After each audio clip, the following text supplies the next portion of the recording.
Okay, good evening, everyone. Welcome to the November 3rd, 2021 Santa Monica Planning Commission meeting. I'm Lisa Pastor. I'm the chair of the commission. I'd like to call this meeting to order. Our Pledge of Allegiance is suspended, so let's please do a roll call. Commissioner Fonda Bernardi? Yes. Commissioner Fresco? Yes. Commissioner Lambert? Here. Commissioner Landris? Here. Commissioner Raskin? Here. And Chair Pastor? Here. Thank you. Let's move on to agenda item number 1, special agenda item, and let's start with the planning director's report, please.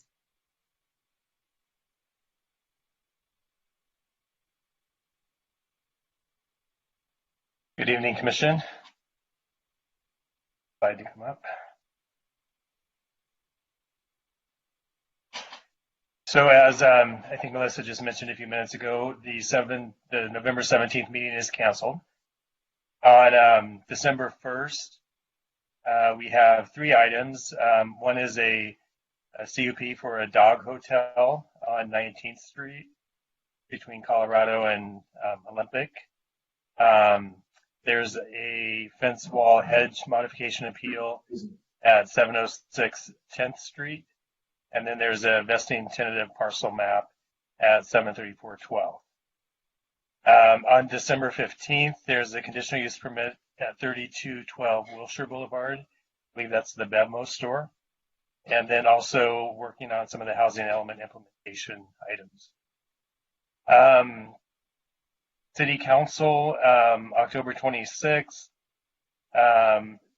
a finding to continue the teleconference meetings under AB 361.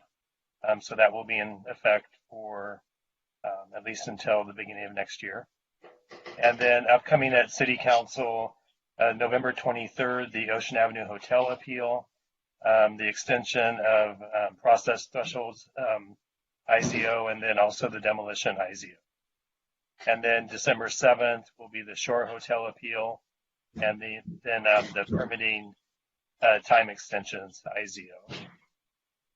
So next steps on the housing element, bidding the final housing element HCD to HCD for 90-day review period with the council directed cover letter, so that should go to them any day now. And then outreach for implementation. So as you know, we'll be coming back to the Planning Commission and ultimately back to City Council in March of next year. But in order to move that process forward, the Production Technical Working Group will be meeting on November 10th and November 17th. Concludes my report. Happy to answer any questions. Leslie? I'm sorry. Thank you. Yeah, please. Go ahead, Lisa. Sorry. If HCD requires changes to the housing element as a result of the review, do those changes come back to the Planning Commission, the City Council, or is it all done at the staff level? I think it depends on what it is, but Jane could answer that question better than I could. Yeah, so if it results in, obviously substantive changes to aspects of the housing element, the programs, things like that. I mean, I think that obviously council adopted, what they did, and if there's changes that are done to that, we would certainly have to go back, I think through the city's process, to accept those changes. So it seems like to me that we would have to. What happens if they don't accept the changes? That's a hypothetical, of course. Well, as you're aware, we do need to get it certified by a certain date. Right. So I don't want to speculate about that. Obviously, we've explained the ramifications of, not having a certified housing element and, what might happen there. So at this point, we do feel like we've worked very closely with HCD staff and we've addressed all of their comments. So we'll submit it and, we will see what the feedback is, but, we'll be working with them to address any comments they have. And the whole process has to be over in, 120 days or 150 days? They have 90 days to certify. I know, but isn't it like February something where it's a drop dead date where you have to have a certified?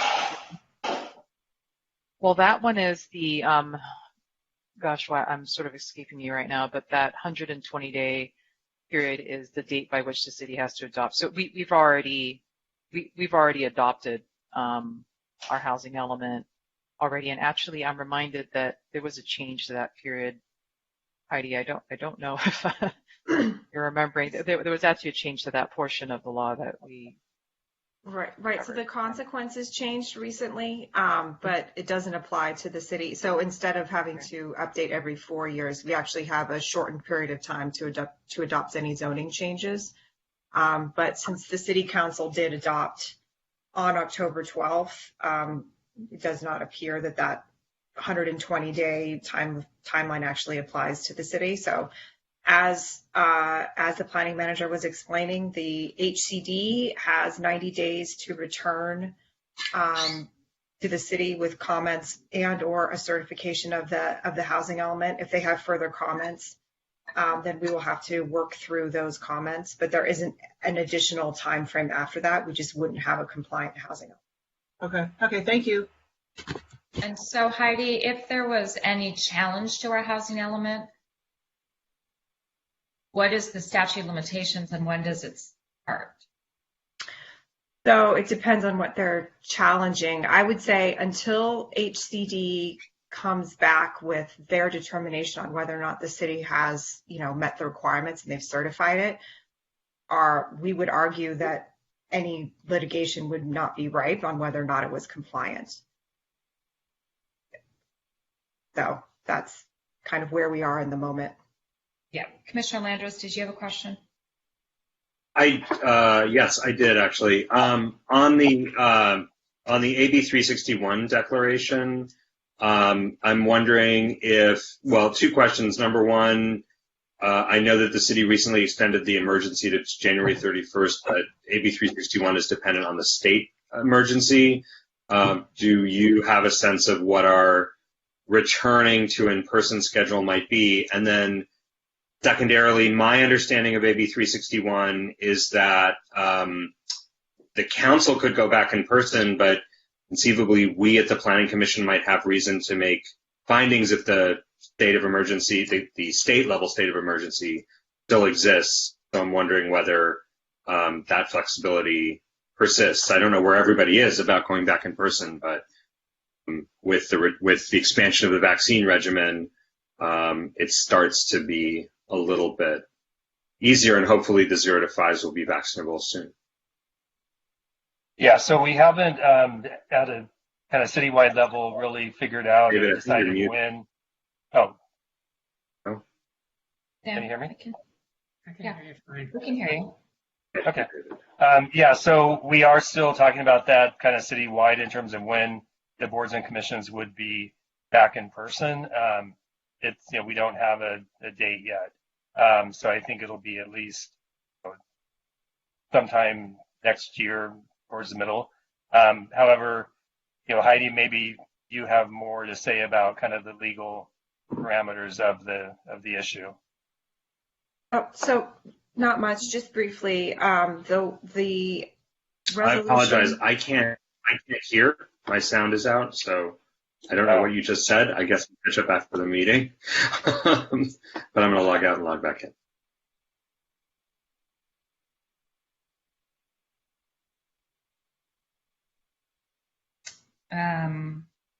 I guess let's give him a minute. Or we can start with planning commissioner announcements. Do any planning commissioners have announcements they'd like to make?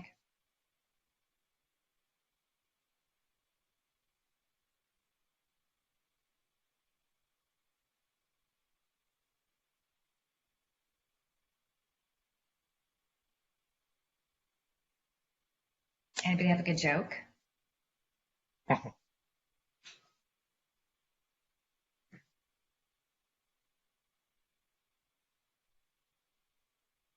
Sure beats watching the news.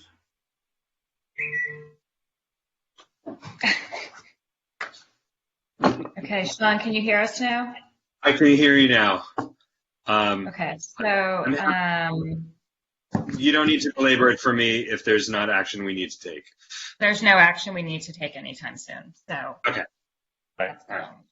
I'll watch the recording later. So then, no one had planning commissioner have anything? Planning commissioner announcements. I do. I have one. I'm sorry. I'm signed up to go to the mobility, the Promotion LA, which extended registrations to public officials. So I'm announcing that for everyone, and I'll be attending part of that conference as relates to progress and mobility. Okay, thank you. Okay, so seeing no other announcements, let's go ahead and move on. I'm going to announce the procedures. Please note that tonight's procedures for public comment. We are accepting real-time oral public comment by phone for each item. So this is new in terms of signing up. So please check the top of the posted agenda for the phone number to call for public comment once the caller queue for each agenda item opens. I'm going to repeat that because this is a new process for us. Please check the top of the posted agenda for the phone number to call for public comment once the caller queue for each item opens. The caller queue will open when each agenda item is introduced and will close after the first 5 minutes public comments are heard. Again, the caller queue will open when each agenda item is introduced and will close after the first 5 public comments are heard. Written comments received up until noon today have been read by the Commission. Comments received after noon today will be considered part of the record of the proceedings, but will not be posted online with the Planning Commission's agenda, might not be reviewed by the Planning Commission, and will not be read aloud during tonight's comments during the meeting. Also, with regards to the moderator chat that is on the side of your screen, that moderator chat function in BlueJeans is for technical help from administrative staff only. It is not for public comment.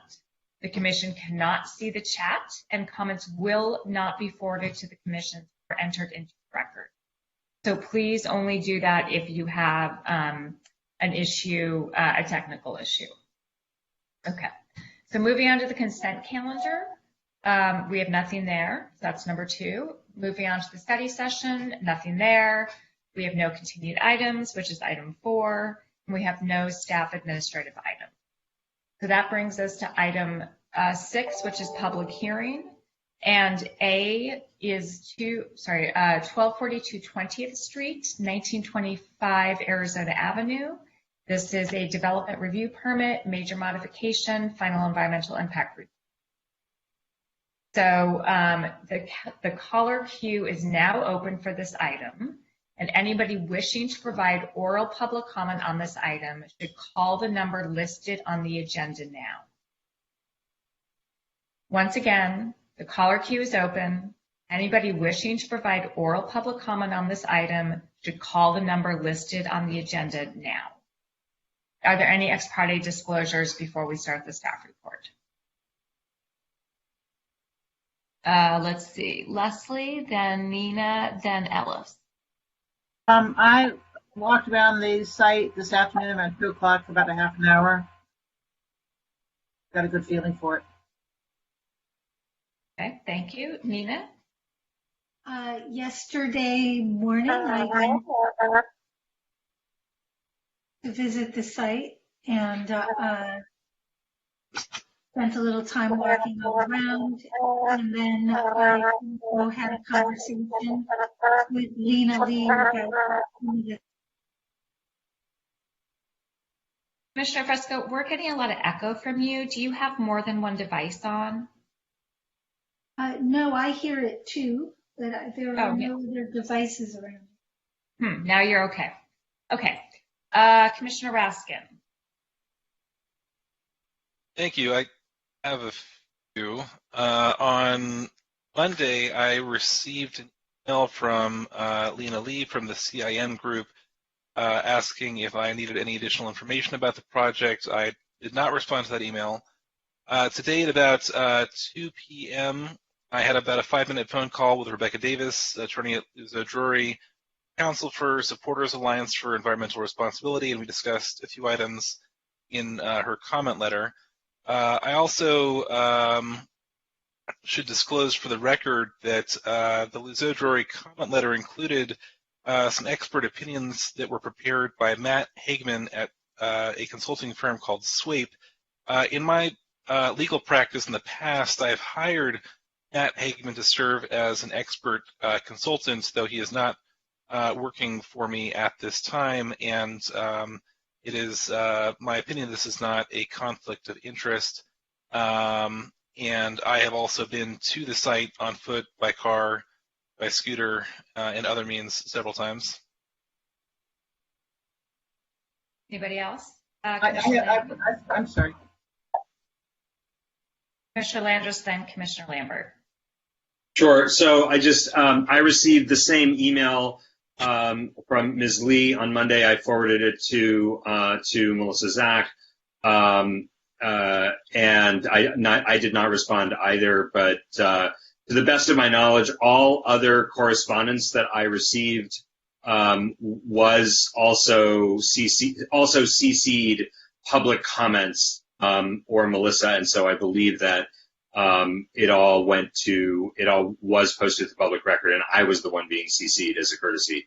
But I have also spent some time over the years at and near that site. I probably weigh a little bit more because of it, but I don't think that is a conflict of interest either. Commissioner Landris, or Commissioner Lambert, excuse me. Yeah, I forgot something. Actually, I had lunch with Carol Limline the other day, and we discussed the project and the fact that the Santa Monica Conservancy is supporting it and why. Forgot to mention that. Thank you. I've not had access to my city email because I haven't taken the site for I don't know what I got or when I got it. I also received the same email. I did not respond. I sent it to Melissa, and I drive by that site on a very regular basis. Commissioner Fresco, and then Commissioner Fonda-Bernardi. I'm sorry, Leslie reminded me of another disclosure I should make, which is that I found out about the Santa Monica Conservancy's engagement with this project when I received the letter that you all received. And we are very scrupulous about excluding me whenever there's any conversation about anything that might be coming before the Planning Commission. That is also relative to the work of the Conservancy. Thank you, Commissioner Fresco.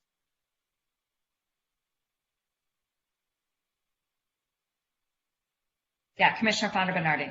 Yeah, I'll second that, what Commissioner Fresco said, and also, like many of you, I'm very familiar with the site. I've been by there many times, both as a bakery and actually when it was a mortuary chapel. Okay. I think everyone is fully disclosed, so let's go ahead and move on to the staff report, please.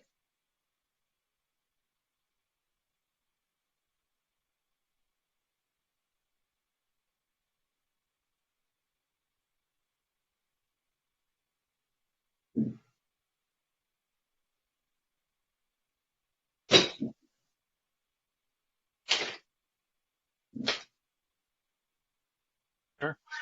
In conjunction with the retention and partial rehabilitation and adaptive reuse of an existing Tudor-style. Sorry, will you start again? I think you were on mute, and then I was trying to tell you were on mute, and I was on. So will you start? Oh, am I on mute?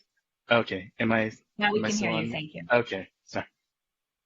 Thank you for that. So the next item on the agenda is a request for a development review permit, major modification, and a final EIR to allow the construction of a new 3-story research and development and medical clinic facility identified as the Wellness Center. In conjunction with the retention and partial rehabilitation well as the adaptive reuse of an existing Tudor-style commercial building on site, and the property is located at 1242 20th Street in 1925, Arizona. So the site is located on the northwest corner of 20th and Arizona and consists of approximately 45,000 square feet in area, and is located in the HMU Healthcare Mixed-Use District. And the area consists of medical and multi-unit residential buildings and is adjacent to the R2 district across the 19th Court to the west. The project includes the rehab and adaptive reuse of the existing Tudor Revival style building, formerly the Gates, Kingsley, and Gates Mortuary, identified as the GKGM Funeral Home, and the construction of a new Tier 1 3-story R&D and medical clinic facility consisting of just over 76,000 square feet, 45 feet in height, above a 5-level subterranean parking garage consisting of 275 parking spaces. All driveways along the streets will be closed with vehicular access provided from the rear alley. The chapel of the existing building was recently rehabilitated according to the SOI standards and converted into a bakery and full-service restaurant, also known as Tartine, back in March 2020. A major modification is requested to consider the property line along Arizona Avenue as a side parcel line, and an EIR has been prepared for the project for the Commission's consideration. So this application was filed back in 2016, consisting of a Tier 2 project, 5 stories at 70 feet in height with a 2.5 FAR, with approximately 110,000 square feet in size. In response to staff's concerns with the overall scale and massing and also the use of the building, which included space for a cultural facility, the project was reduced according to Tier 1 development standards. So the revised project was then reviewed by the ARB in 2018. The board members supported the project's clear design concept, was generally supportive of the relationship between the new wellness center and the existing GKGN building, and also its stepped massing. The board suggested further development of the courtyard plaza space, the north elevation, as well as the 20th Street facades, and also special attention to the connection between the existing construction.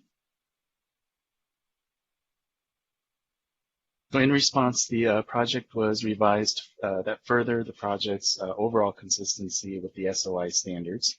At the building connection, the previous cantilever was removed and the new construction scaled back from the GKGN building altogether.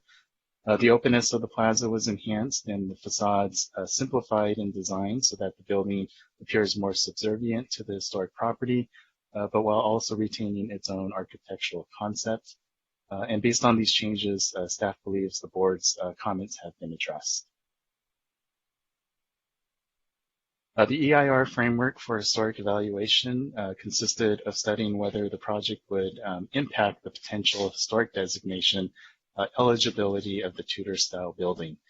So although the property is not historically designated under local Santa Monica criteria, it is identified on the city's historic resource inventory, and as such, the EIR considers the property as an historic resource for the purposes of CEQA. So as part of the EIR analysis, the proposed rehabilitation work to the GKGN building and also the new construction was determined consistent with the SOI standards, and staff agrees with this analysis. So the overall design intent of the Wellness Center is to ensure its compatibility with the existing historic site.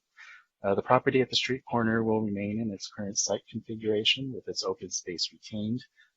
Consistent with Standard 9 of SOI, the proposed Wellness Center is contemporary in its design and is clearly differentiated from the GKGN building, yet is compatible and also respectful in terms of its design, its location, as well as its restrained architectural articulation. The new building would not obstruct the primary elevations of the historic property, and its character-defining features as the property would remain visible from multiple perspectives. The new building is appropriately situated along the secondary elevation, and its connection at the rear of the building would provide adequate spacing around the street-facing chapel wing.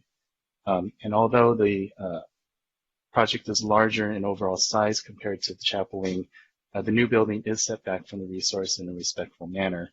The angled facade and the pedestrian-oriented plaza that fronts at its front entry provides adequate spacing as well as transition between the existing and the new. The angled facade includes integrated step terraces on upper floors that visually breaks the massing and also minimizes the overall presence of the new building. And consistent with Standard 10, the new construction would be placed behind the resource in a manner that would potentially, if potentially removed in the future, it would result in minimal impact to the historic building. Also, mitigation measure and condition number 23 requires the preparation of a preservation protection plan to ensure that implementation of the related site improvements are performed consistent with the SOI standards, with also oversight and ongoing monitoring throughout the construction, project's construction by qualified historic preservation consultants. Moving on to the site, vehicular access to the garage is provided from the rear alley, which is consistent with loose goals and policies of requiring parking to be accessed only from alleys where alley access is available. And this is to minimize negative impacts and conflicts between vehicles and pedestrians, bicyclists, and also transit users. As analyzed in the EIR, the proposed access to the subterranean garage from 19th Court would be viable and would not present any unusual circumstance that would warrant any deviation from the loose policy. For the major modification, in efforts to retain and preserve the existing property in its current setting and also to ensure consistency with the standards, the applicant requests a major modification to consider the property line along Arizona Avenue as a side parcel line, defining 20th Street as the front parcel and establishing the alley as the rear yard would allow the placement of the new building within 5 feet of the alley. And this is to achieve the necessary building spacing adjacent to the historic resource and consistent with the standards. And this is based on site constraints and, of course, the limited building envelope for the Wellness Center as a result of preserving the existing property in its current low-scale setting.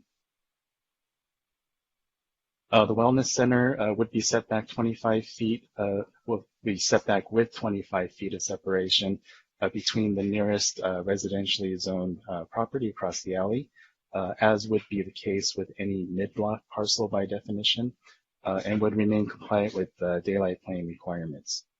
So considering the project achieves historic and neighborhood preservation goals and expands the city's healthcare needs with a facility that would be both consistent with setback and daylight plane requirements intended for new mid-block buildings, staff believes that this proposed major modification would be appropriate for this particular project.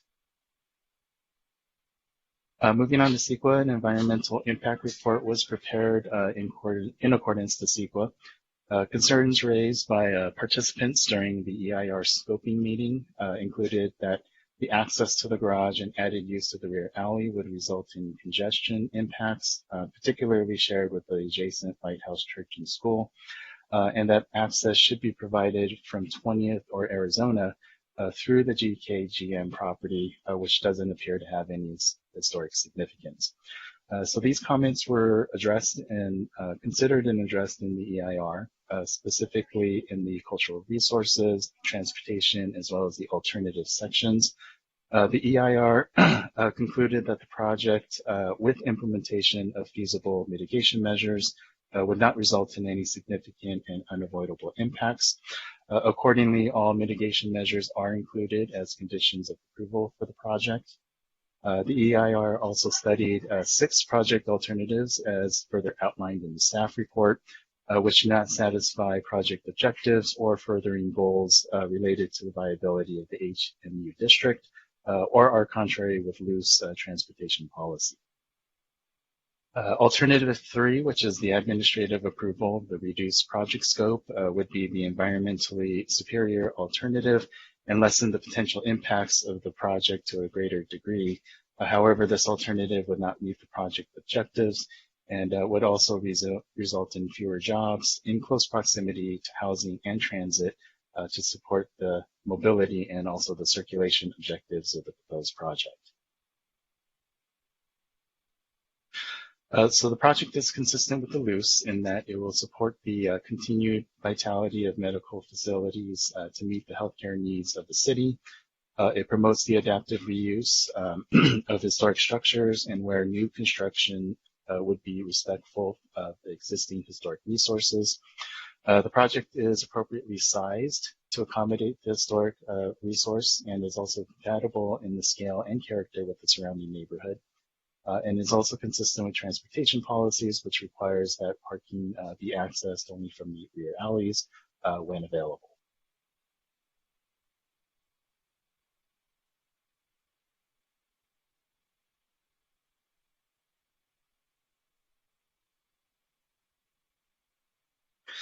So for these reasons, staff recommends approval of the proposed development review permit, the major modification, and also certification of the final EIR based on the findings and conditions report. We have city staff available this evening, including EIR consultant Kristen Starbird from Dudek, as well as historic consultant Shannon Ostachet from Ostachet Consultants. And also to note, we have received EIR correspondence this afternoon and have also provided written response on the adequacy of the EIR that's been posted on the website agenda and is also available for the public. That concludes the staff report, and we're available for any questions.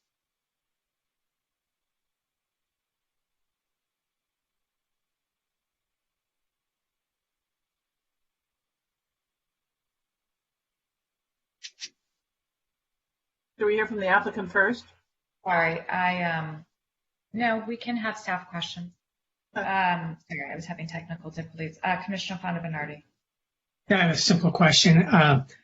Steve, what would be the setback if that was considered not the rear yard but the side yard of the alley? How far in would the building be compared to where it is now or proposed to be? Yeah, so so as we know, the code has a very specific rear yard setback measurement. That whenever you are on a rear elevation, that you can take the center line of the rear alley as taking in for your setback requirement. Now, the district requires both 15 feet, whether it's a rear or it's an internal side. By definition, this is an internal side because the shorter side is on Arizona. So without that specific detail in, I guess, the methodology in the zoning code, we would then take the measurement from the actual parcel line and not the center line. Yeah. It was 10, basically. Yeah, so it would be, 15 feet from the actual property line. Okay, got it. Based on code. Commissioner Lambert. I have a couple of questions. One, starting with the EIR, and I just don't know the answer myself, so I'm asking you. As you know, we got a lengthy letter about the adequacy of the EIR today or yesterday. Did the party who submitted that submit anything during the comment period on the draft EIR? Rachel Kwok, environmental planner. Yes, they did provide a comment letter. It was rather brief, asking for them to be placed under noticing for the project, as well as a general conclusion that the EIR was inadequate, and that letter is included in the final EIR. I guess my question goes to, once the comment period is over and we're now at the point of the final EIR, what's the effect of such a substantial letter on our thinking at this point in the process? Heidi, can you answer that? Sure. So I would say that it's actually within the commission's discretion to determine the effect of that letter. If you believe that you need more time or there is not substantial evidence in the record to support the findings in the EIR, you may ask for a continuance and ask the consultant in conjunction with staff to bring back additional information to you. So it's up to you. It's like any other comment letter that you get. Okay, thank you. And then even though I was on the site today, I forgot to look at where is the drop-off and pickup point for the Lighthouse Preschool? Is it the alley or is 20th Street? Does anyone know? It is the alley. Yeah. Okay, so the alley is where they drop off the kids and they pick up the kids, right? Okay, then another question. Did these guys really have to do a full EIR, or could they have just done a targeted environmental assessment on the historic resource, but they voluntarily did a full EIR? Is that correct, or were they required to? They were required to for a number of reasons. The impacts on the historic, because when the project was first proposed, it had included the restaurant. The restaurant obviously moved forward first, and so that was number one. And number two, when the project was started, we were under the level of service transportation thresholds, and so we had to go forward with a EIR for that reason as well. Okay, and then finally, the historic design issues, as I understand it, go to the ARB, not the Landmarks Commission, correct? Because it's not designated, right? That's correct. All right, those are all of my questions. Thanks.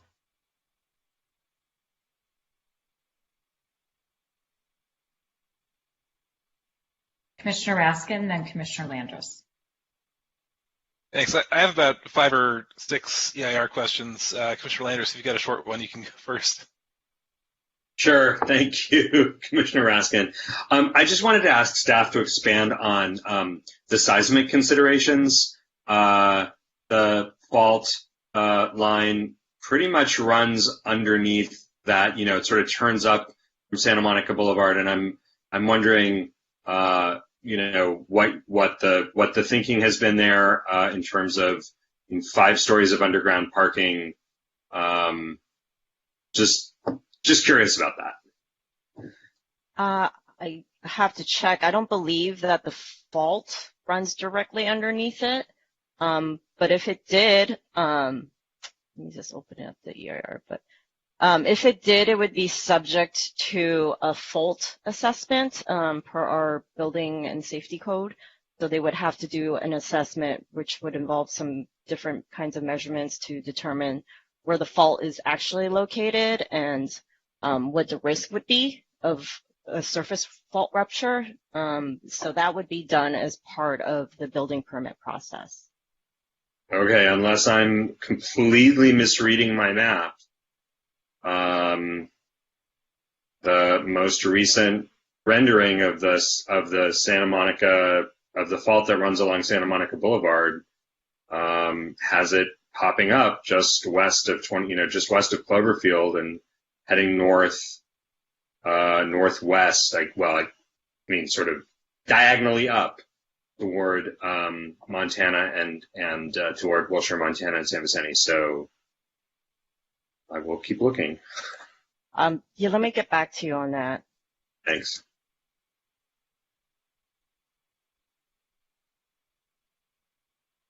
Commissioner Raskin, do you want to? That's it for me. Yeah. So I'll let EIR question. Thanks. Yeah, and thank you so much, Rachel, and everyone who prepared those late responses. Just out of curiosity, for the record, who prepared those responses? It was our EIR consultant, Dudek. Got it. Okay. And so I know we've been through this question on other projects, but I assume it's the city's position that there are no impacts to housing because 10 housing units were taken off the market through the Ellis Act. Is that correct?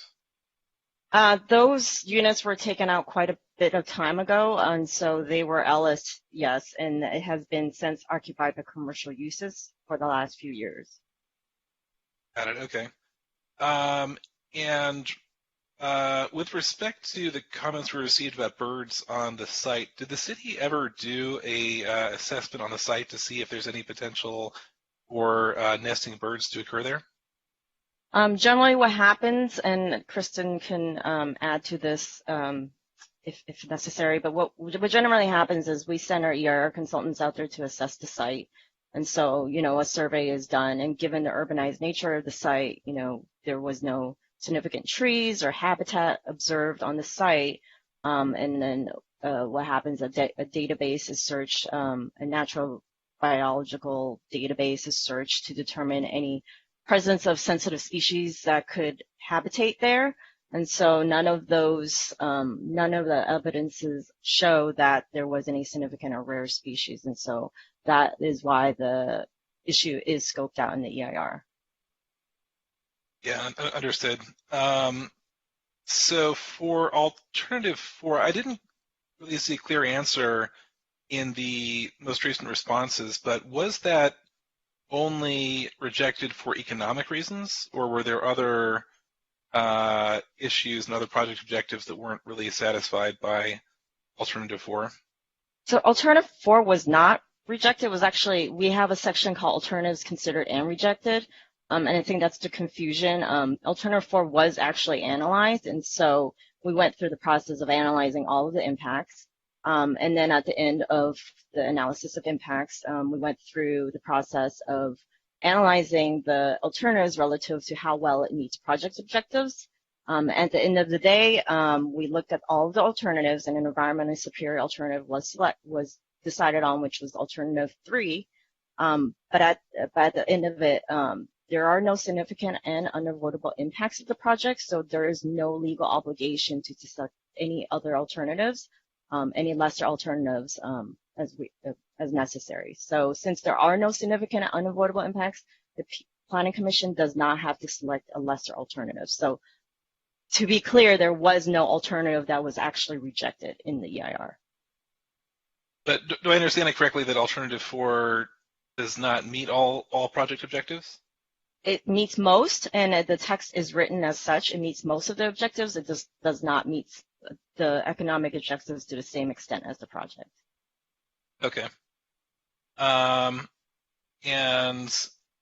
then I just want to be totally clear on this. So we received a lot of suggestions in the expert opinion letter about potential mitigation measures that could potentially reduce impacts on human health with respect to presence of carcinogens at the project site.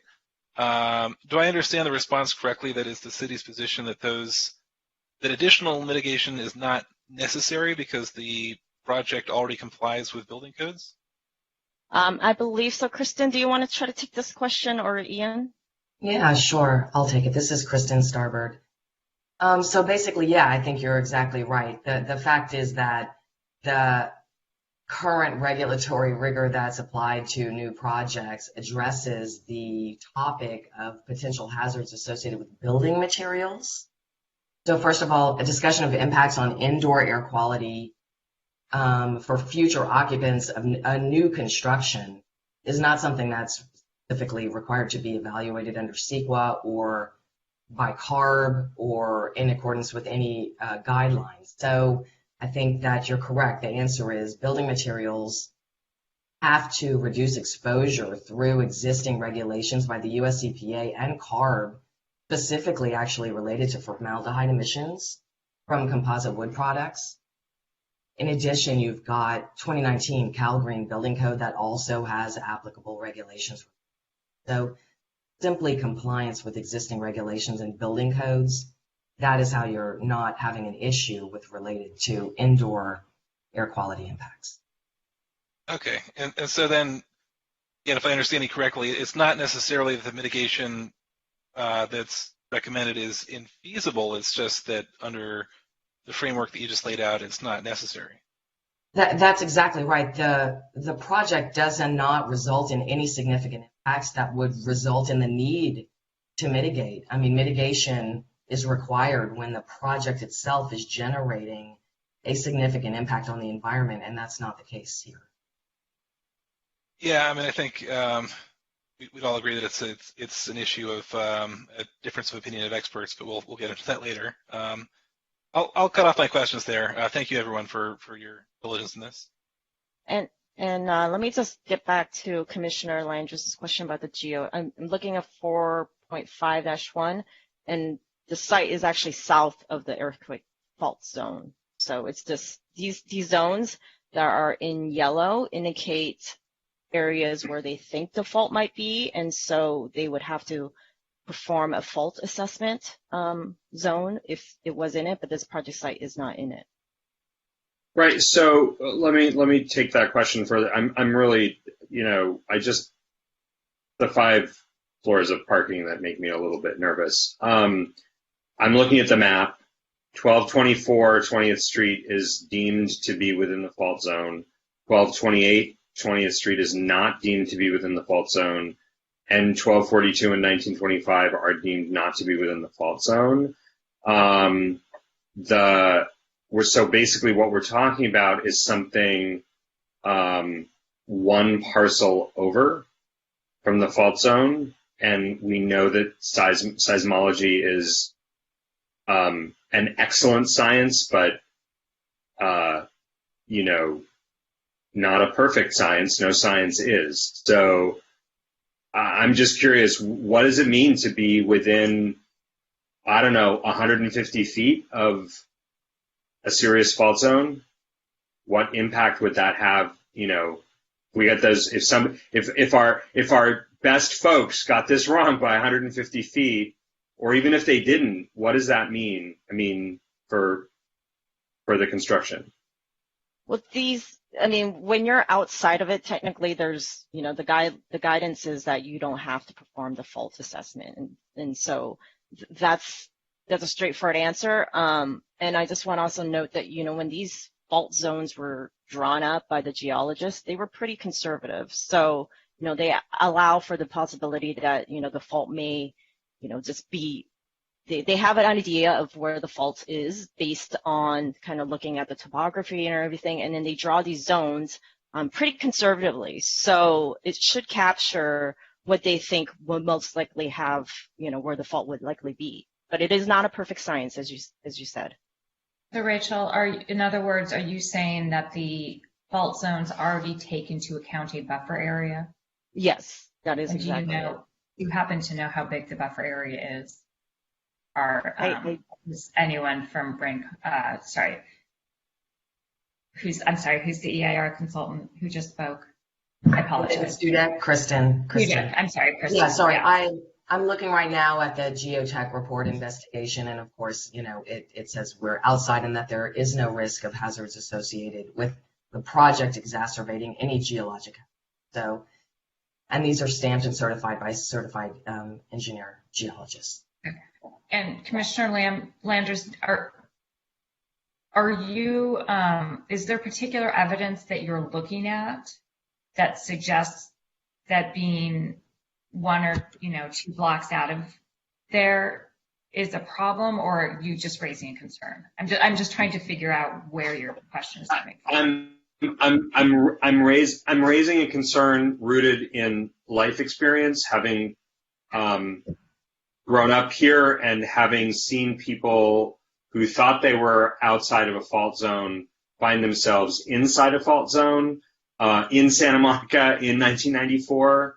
And so I'm simply raising the question because I think it should not go unasked. If staff and the applicant are confident in the safety of the project, then under the EIR standards and the earthquake rules, I don't have grounds to pursue this, but I felt that it should not be mentioned. I think we have to clarify so these fault zones were established through a process that California Geological Survey, went through in establishing these. And as Rachel said, they were pretty conservative in doing that, and it was based on the best available science at the time. This was done probably a couple of years ago, so it's not old. It wasn't like it was mapped 30 years ago. No, it's not old, right. This is very recent. We got the maps, and it was done by the professionals who do this. That being said, as you know, any new building in the city is required to meet current building code and the very strict, California has some of the strictest building codes in the country with respect to earthquakes, obviously. given where we are situated. So I don't want there to be, there's not a suggestion that these will be unsafe buildings. Any new building under construction, the city has to meet, all of our building code requirements.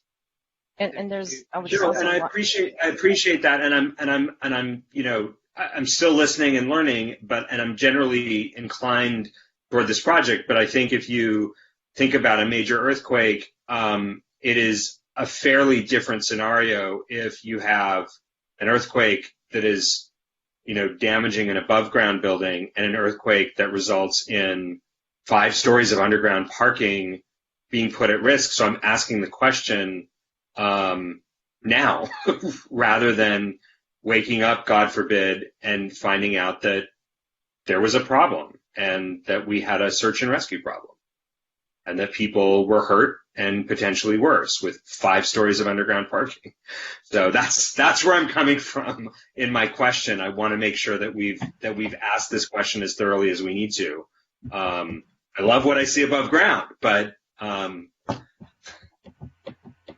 Thank that's you, what I'm asking. Thank you.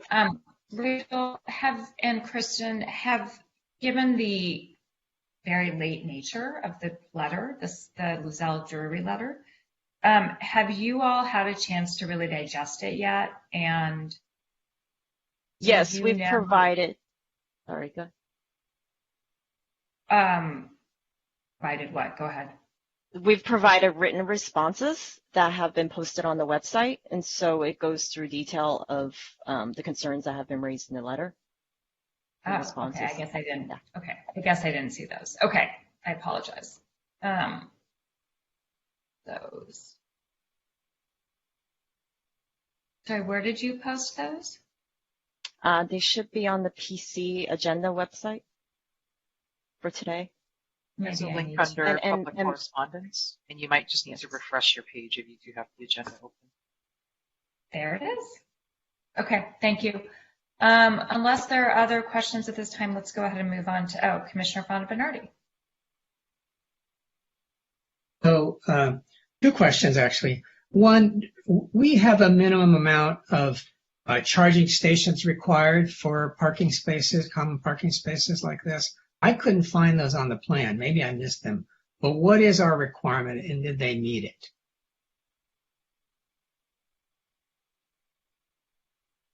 Steve, if that's something you can answer, why don't you jump in? And if not, Mario, can we wait and ask the applicant to include that in their presentation if I don't see Steve pop up here in a second? Okay. And then go ahead, Leslie. I just have a quick question. I wanted to confirm that this site is not on the SSI and the housing element. It's not considered a housing site, correct? That's correct.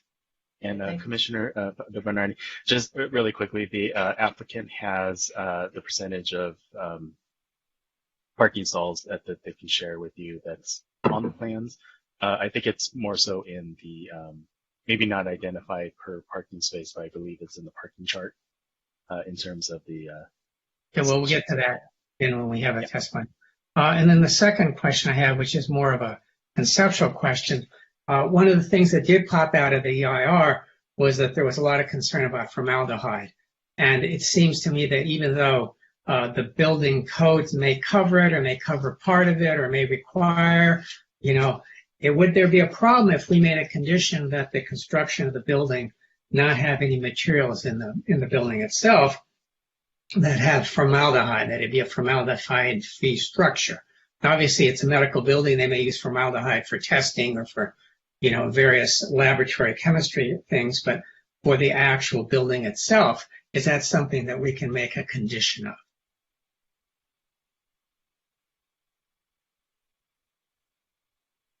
So yeah, so I think it comes down to kind of the building code checking during plan check, but that could be an added condition if the commission feels that is needed.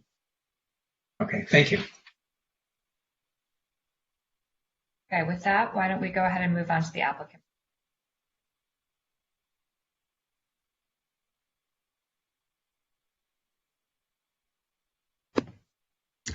Hi, everyone. Can you hear me and see me? Okay, good. Thank you very much, staff, and good evening to the commissioners.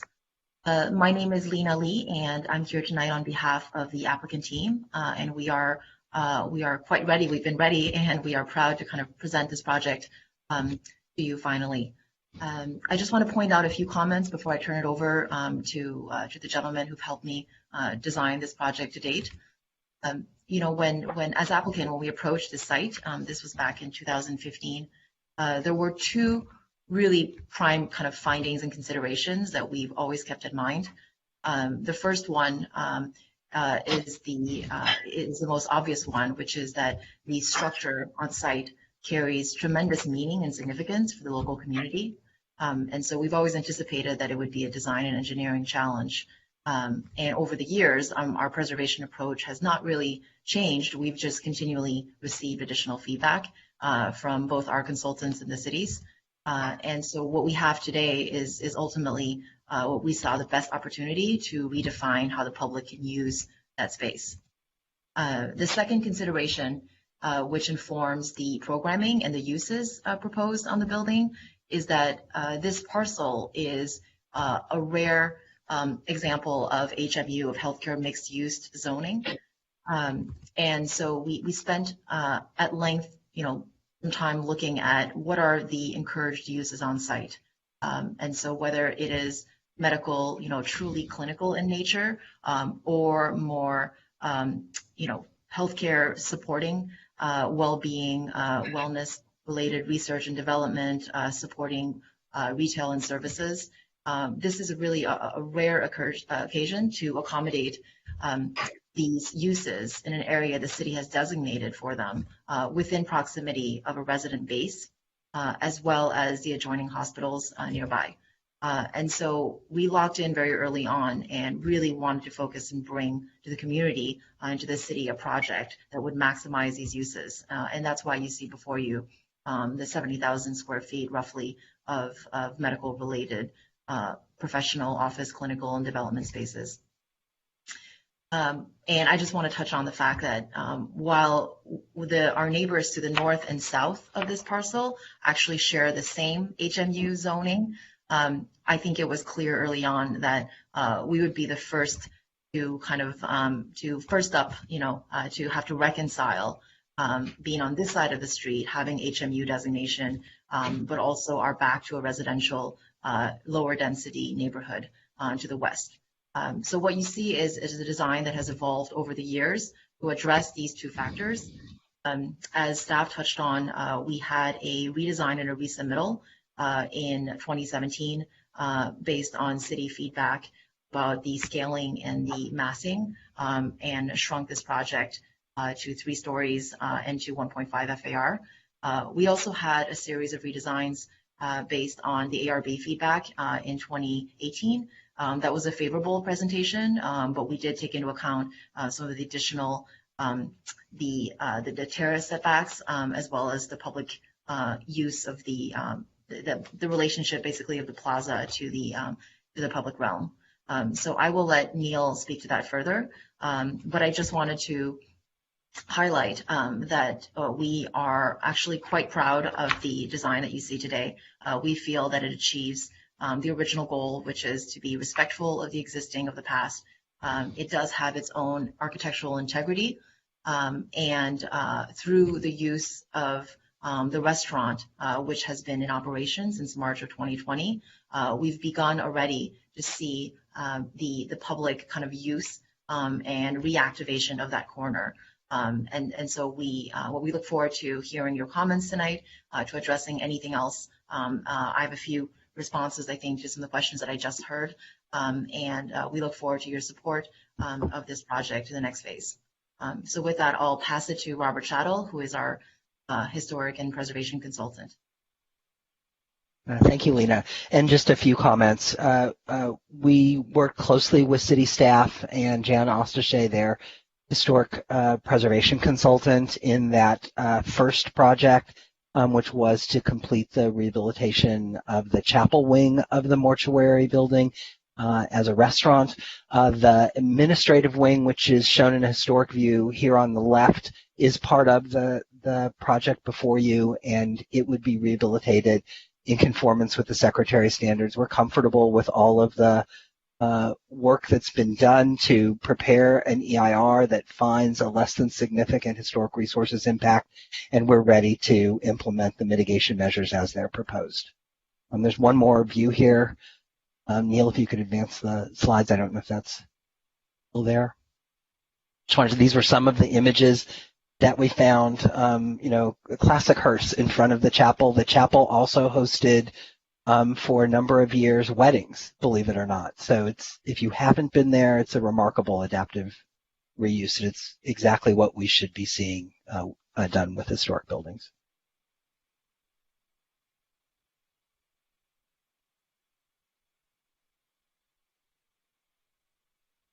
And Neil.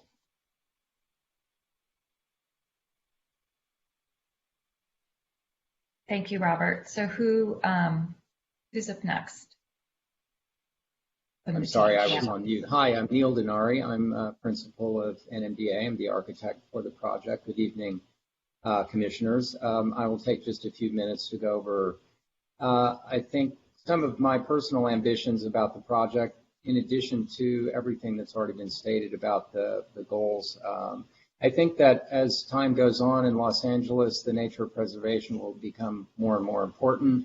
It has been for quite some time, and I've been thinking about in this project the dual definition of the word institution. Institution, thinking about programs like museums and libraries on the one hand, public institutions, but also the identity of the institution, knowing that even a person themselves can become an institution. And certainly this building has been, I think, a building that's captured our heart and spirit. For many years in Santa Monica, we have a 1.5 FAR project to put on a site, so we already know that there are two major things going on. We have an urban infill building, which will largely fill out the footprint of the available site. And then we have essentially a kind of very delicate relationship between the new building and the old building, how far to move in one direction, a kind of chess match in time, as it were, to think about that. So after making an assessment that there was really a way in which we could manage the massing of the project, which would both relate to the space necessary for the historic material to live and breathe, and also face an important intersection, especially now with the corner courtyard being so active and vital. Just as a diagram, of course, we can start with the idea that since the project ambition is to really produce a program and a building that has a kind of identity and presence, the question in my mind was about producing the work from a point of subtraction. So here we are in relation to the existing building. We have 2 or 3 main moves in this very simple chess match to engage the identity of the existing building, and as has been stated before, really how to make a building stand out and fit in at the same time. We do as much as possible to turn the building into a kind of landscape or a series of terraces, as opposed to the idea of a building being bulky or a box or strictly volumetric, and we take the mass away at the plaza and also in relationship to the existing building. And these not insignificant other moves on the project to put a terrace facing north to capture views from the interior of the space, to try to domesticate that space, to articulate the pedestrian experience, especially along Arizona, and then to make the requisite setbacks along the alley for light, air, and shadow next to the residential projects. So by those simple moves, we, I think, I would say in a simple way, pay respect to the building, as we've talked about it being subservient in a way, respectful, and having its own idea. One of the main things we are also going for in the project after really producing the massing was to try to find a building that would also respond not only to the existing historical project building, but also the rest of the city. So in this idea, we've tried to make a building actually have institutional presence, but be informal at the same time to avoid any kind of sense of the imperious nature of the institution, and essentially to make a project feel and work and act as much as an open project as possible. Here you see the ground floor plan.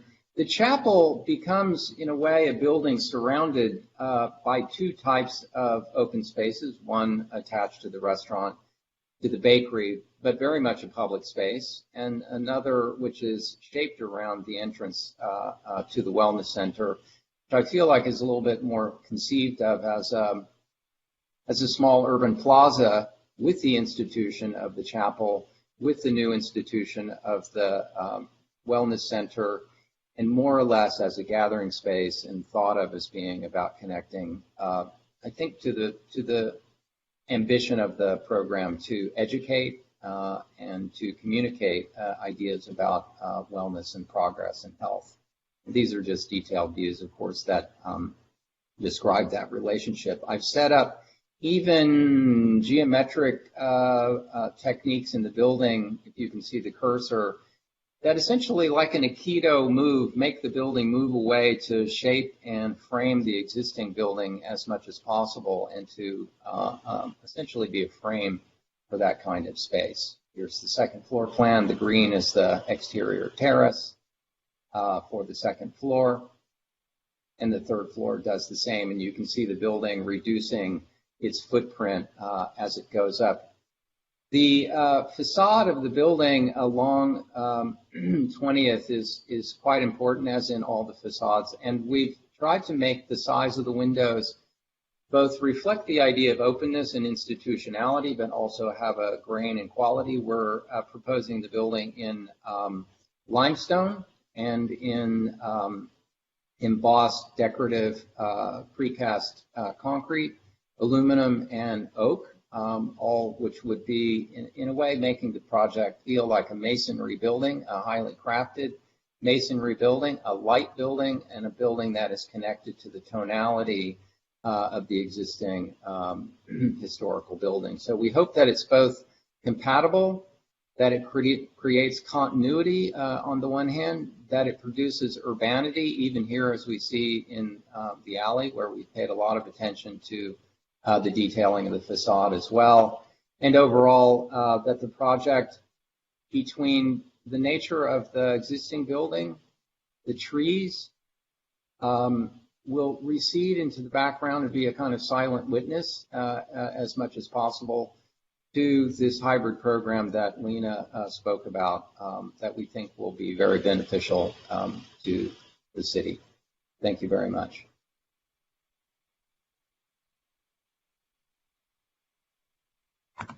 Thank you.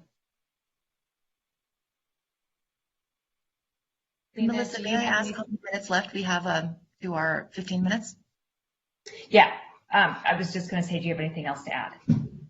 How long do we have approximately, if I can ask? I don't know, but I think it was about 2 minutes. Okay. And also, since you're the only one in the agenda, I think we'll give you some leeway. Okay. As long as you don't go on and on. No. What I was going to do is maybe just preempt and start answering some questions that we had heard. And maybe that we can transition then to any additional that the commissioners have. That sounds great. So I heard Commissioner Fonda Bernardi ask about the charging stations and the allocations. And so per plan, they're located on P1 and P2, but we have 28 as specified on the plan. That was one of the questions. I also heard, I believe it was Commissioner Lambert, ask a question about just the history of the noticing and maybe the interaction with the various comments. So we've had a number of interactions, with the public on the site, starting from the scoping session up until, throughout the construction and renovations for Tartine. We have never had contact with this particular party for this location. And so for disclosure, we've seen their previous CEQA challenges across the state on other projects, but there has been no contact prior to their filing their noticing on our project site. And then I believe there was a question about also, and I apologize, I forget who asked the question, but there was a comment on the addition of additional of conditions restricting certain materials. So I can touch on that now, or maybe if you further on. Yeah, why don't you talk about that? That'd be helpful. Okay, so all I wanted to comment on is, we've also spent the afternoon reviewing this late addition to the file. Formaldehyde substances are actually quite common in a number of household materials and building materials. So my concern, and I defer to the environmental consultants here, is that above and beyond what the building department and the plan check process would require of us, I question, our ability to judge this evening, if prohibiting entire categories of materials from a construction site sets a precedent, just in general, that may conflict with the building permitting process. So that would be my concern raised. Well, just to sort of engage this a little bit, Commissioner Fonda-Bernardi, did you have, and Commissioner Raskin, I know you also asked about this topic, do either of you have specific conditions that you'd like to discuss and perhaps bring them up while we have the applicant as part of the public hearing? Sure. I'll speak to the formaldehyde one, and maybe there's some others that'll creep in here. But basically, that one is not too hard to meet. Most LEED-rated buildings are able to meet their freedom by specifying products that don't have formaldehyde, and they are available on the market from particularly in furnishings and things where you have particle boards that which I'm not saying where they come from, but they are often bring formaldehyde with them, and then we have to find out where they came from, et cetera, et cetera. So what I'm saying is it's not hard to meet that requirement.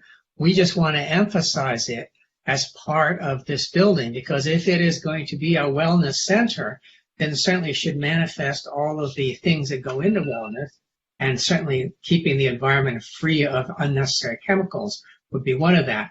It may be that those furnishings are slightly more expensive than they would be if they're allowed to have formaldehyde.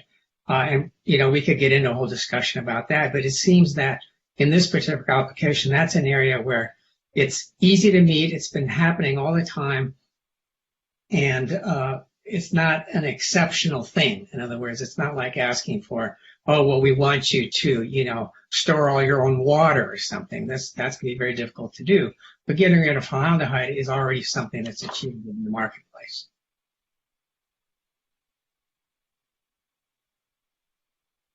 Commissioner Raskin?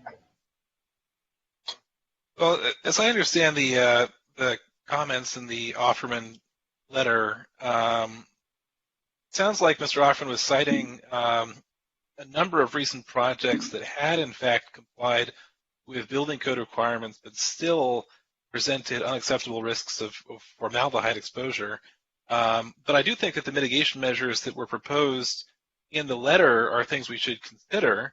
My concern, though, is that we're going to get into recirculation risk if we go down that road, but it's something we should all consider moving forward. Chair, may I just jump in for a moment here? Because I'm a little bit concerned as to the line of where we're heading with potential conditions. I think we do want to note that, as noted in the response to comments on the correspondence that was received, number one, that it's determined that there is no impact with respect to air quality for the project. So I'm not sure, about imposing a mitigation measure, for something that has no impact. And as already noted, I hear you, but I think there's also a difference if it's, and I'm not necessarily saying I want to impose these conditions, but I'm not sure that we're talking necessarily about mitigation measures, but rather it could be potentially imposed as a condition. No, and just again, from right. the environmental. And I do want to address that piece of it because the project needs to comply with the 2019 Cal Green Code. So it already has to comply with building code. And I'm a bit concerned that, what's the difference between this project and any other new construction project in the entire city? Are we imposing this condition on every project then? And the Planning Commission has not really done that in review of all the projects in the city, and so I just wanted to note that is, what is particular or special about this project that would warrant this condition, and also relationship to the development review findings. Yeah, I don't disagree. Okay, let's move on to Commissioner Landris. And then So Commissioner... I was. Oh, okay. I'm curious. How did you arrive at the need for 5 levels of underground parking?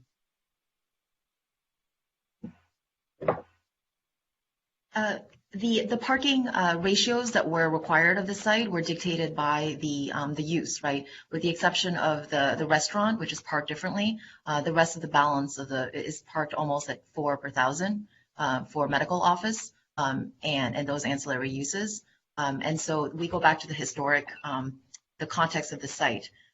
If we are to shore up basically and not disrupt roughly 35-40% of our site due to the chapel and ancillary buildings on the corner, the remaining footprint that can be excavated is significantly smaller than a typical parcel of our size. So right.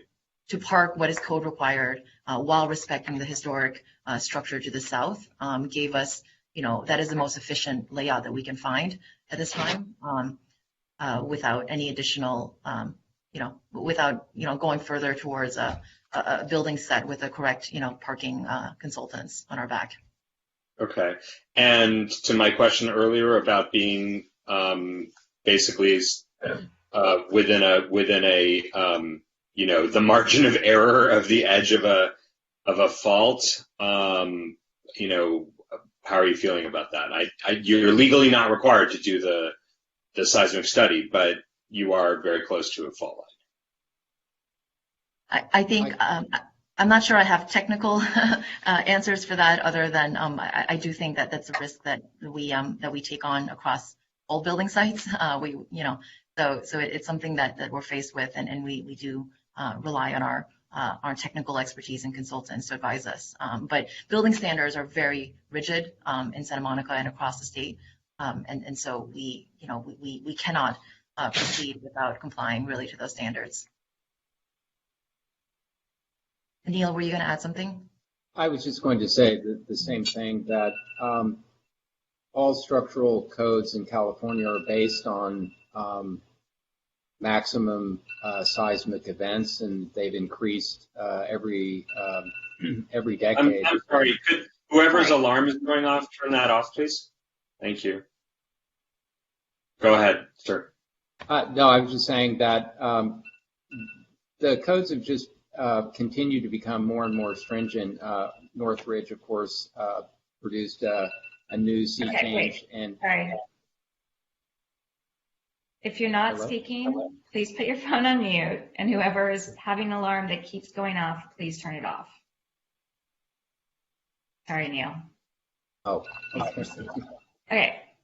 No, I'm just going to say that the codes are have become so stringent that taking into consideration proximity to a fault, while I didn't set the codes, the event level that buildings have to be designed to today is absolutely at the maximum, and I think that everything is considered at the worst case scenario of proximity and potential way in which the building would react in that kind of event, and that is particular to California.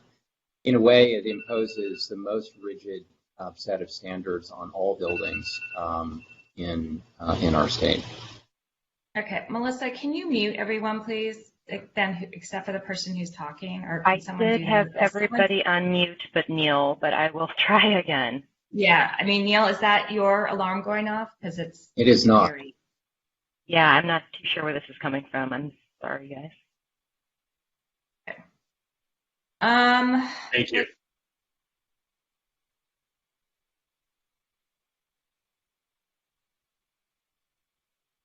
I have some questions, Elisa. Hello. Sorry, I was on mute. Commissioner Fresco and then Commissioner. Okay.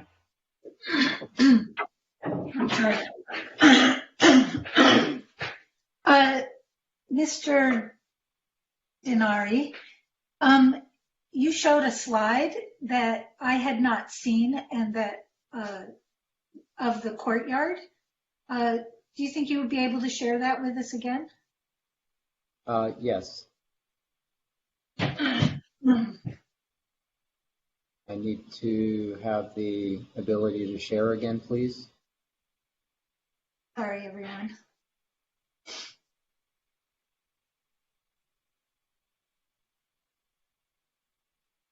This one?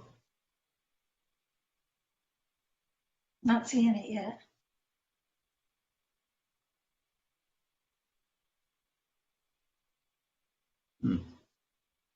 Well, anyway, that slide was not in our packets or described. Can you see that? No, that one. No, the one in front of the historic structure. It was towards the end. It was a close-up from the corner.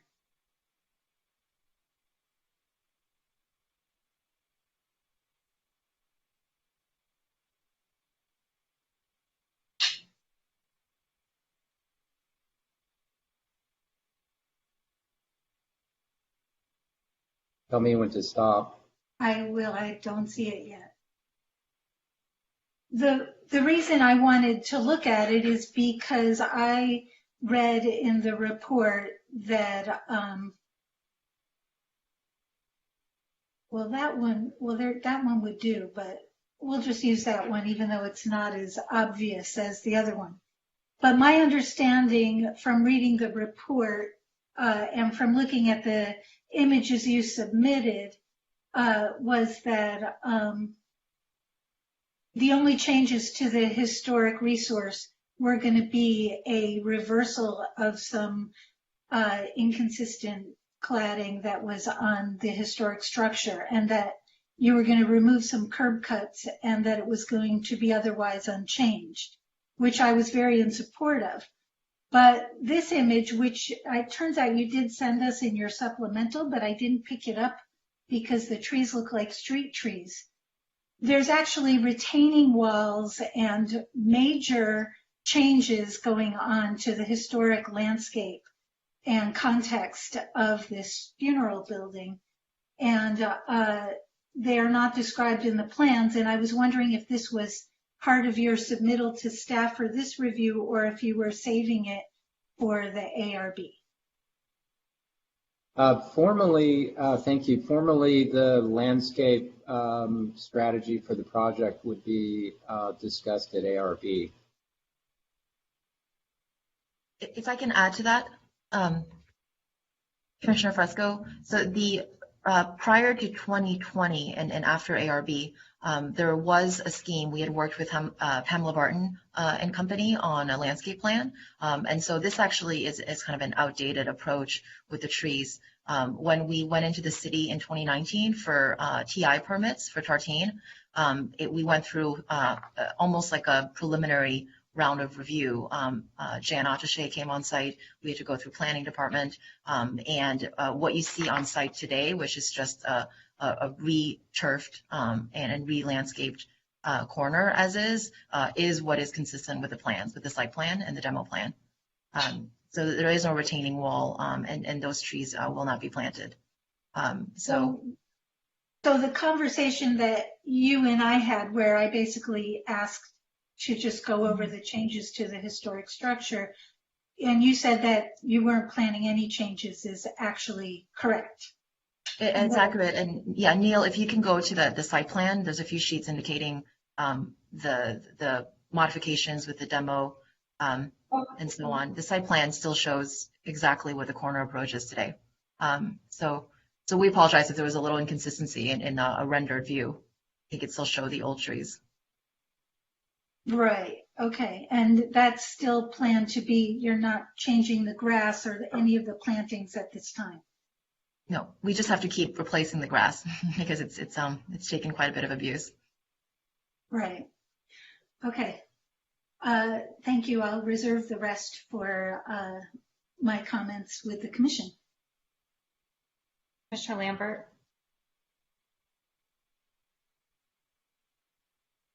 I have a question which is important to me, and that is if we denied you the major modification, meaning you have to have an additional 10-foot setback on the alley, would this project get built?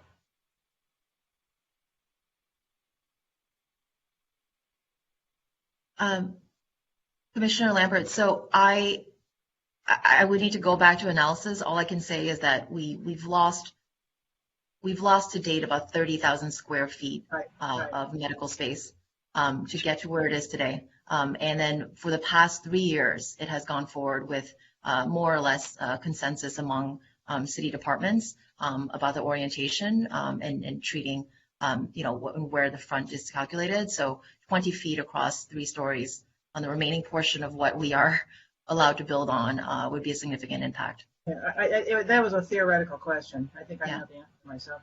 Can you explain the purpose, because I couldn't figure it out from the plans, of the connection between the new building and the old building?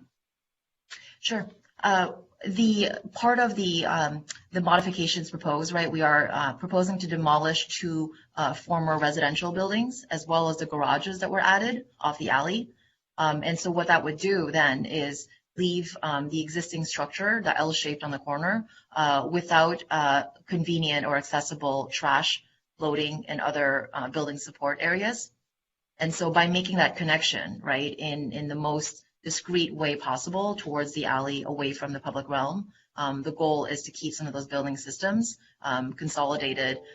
You can see on the plan north view where the recycling, refuse, and loading areas, those were all coordinated with sanitation.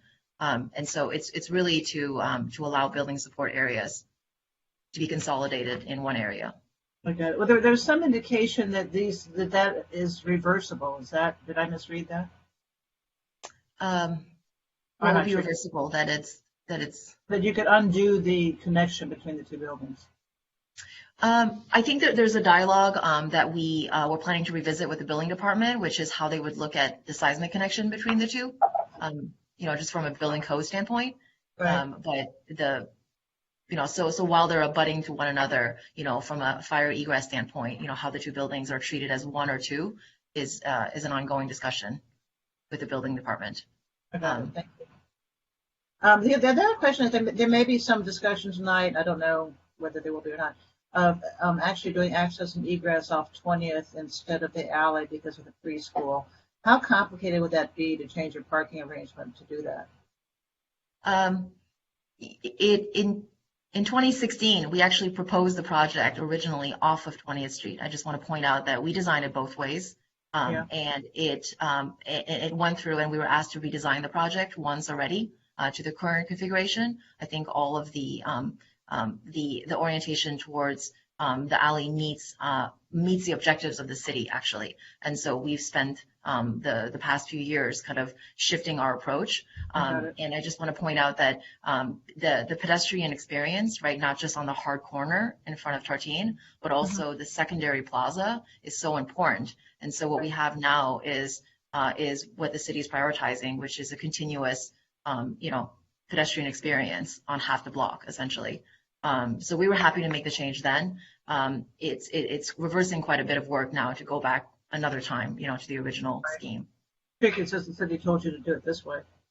We kind of agree. I mean, that the project has continued to evolve this way, right? So access into the garage, loading, trash, all those are one point in the center of the alley, right? Sorry, go ahead. I'm sorry. Someone had asked about the current access into our neighbor to the north, and during pickup hours, that's both the alley and out on 20th. So they use it as a through lot right now. Oh, so the preschool uses 20th Street as well. It's both, right? I mean, everyone's patterns has been disrupted in the past few years, but they have the benefit of coming in and exiting and using both. So what you're telling me, let me understand this correctly, that if we ask for access and egress from 20th, which is what the city staff have told you not to do, we would possibly sacrifice some of this public pedestrian-friendly open space. Is that correct? We would be, reopening up curb cuts, right? The idea was to eliminate all the curb cuts on 20th, as far as our project is concerned. Those are all my questions. Thank you. Sure. Do you have a, hold on, and I'll get to you, Commissioner Fon. Do you have a rendering of the north elevation?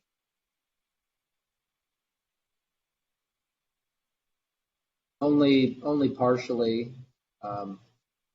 You have that like very small, you don't have a full one? No, the building for the first 2 floors is a decorative paneling system. It's on the property line, so there's no glazing. So we've tried hard to make that be something that's essentially almost like an art installation. And I see. Okay, I'm looking at the elevation, not the rendering. This is the edge of the north. Yeah, remind me what is right next to it. Is that a parking lot? That's the Lighthouse School parking. Great. Okay. Commissioner Fonda-Bernardi. First of all, let me second what the architect said regarding the current seismic codes. Every 3 years they ratcheted up, all to our benefit. So I'm not so worried about that. But at a certain point, you will have this huge hole, this 5-story hole next door to you and next door to this historical object. And things can move, and things, never quite are lined up perfectly. And I was just wondering, actually, this is a question for the developer. I assume you've built some of these medical buildings before.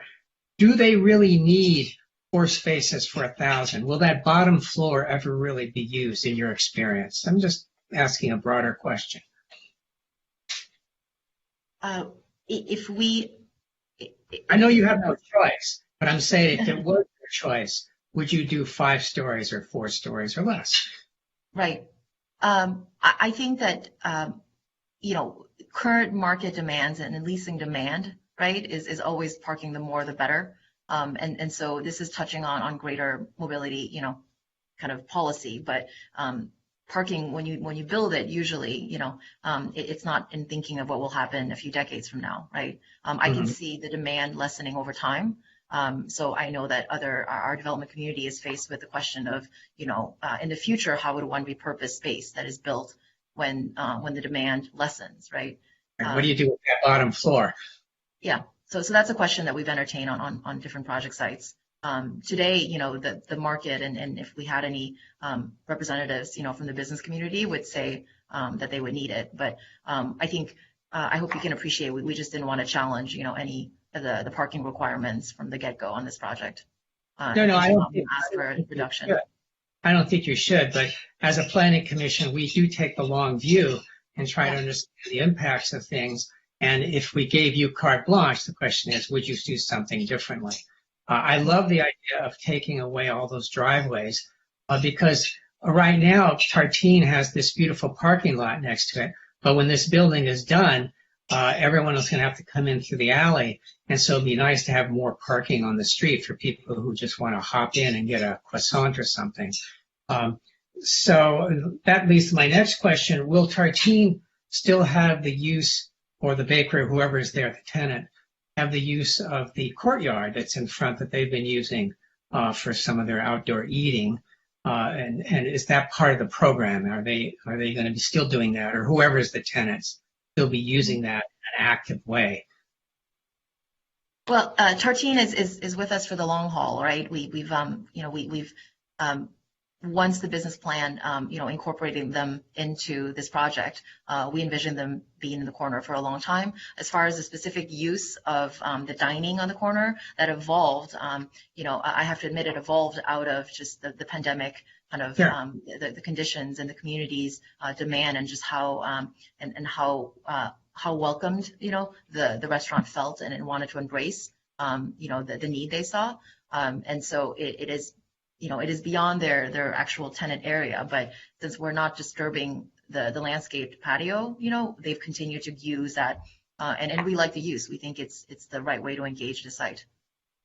So there's no plans to change the outdoor dining that you see on the former driveway. This is a question possibly for your architect or somebody else on the team. It seems that the mechanical space on this building is quite tall, like it's 12 feet tall. It's like a whole other story. And is there some reason for that? No, I think that the specifics of the height of the screen will be completely based on the engineering of the equipment, which hasn't been done. We've decided to, let's say, err a little bit on the side of full screening. I fully expect that to be modulated a little bit, and trying to keep it as low as possible while still doing the screening. We've got houses on across the street on 3rd and 4th floor who don't want to see anything, so we want to make sure that we're above that. But it's not meant to be excessive. It will, I think, ultimately be tailored to the right kind of height. Okay. As we get more engineering. The reason I'm asking is that, well, let me ask another question. Do you know the percentage of your power needs that are going to be generated by your rooftop PV?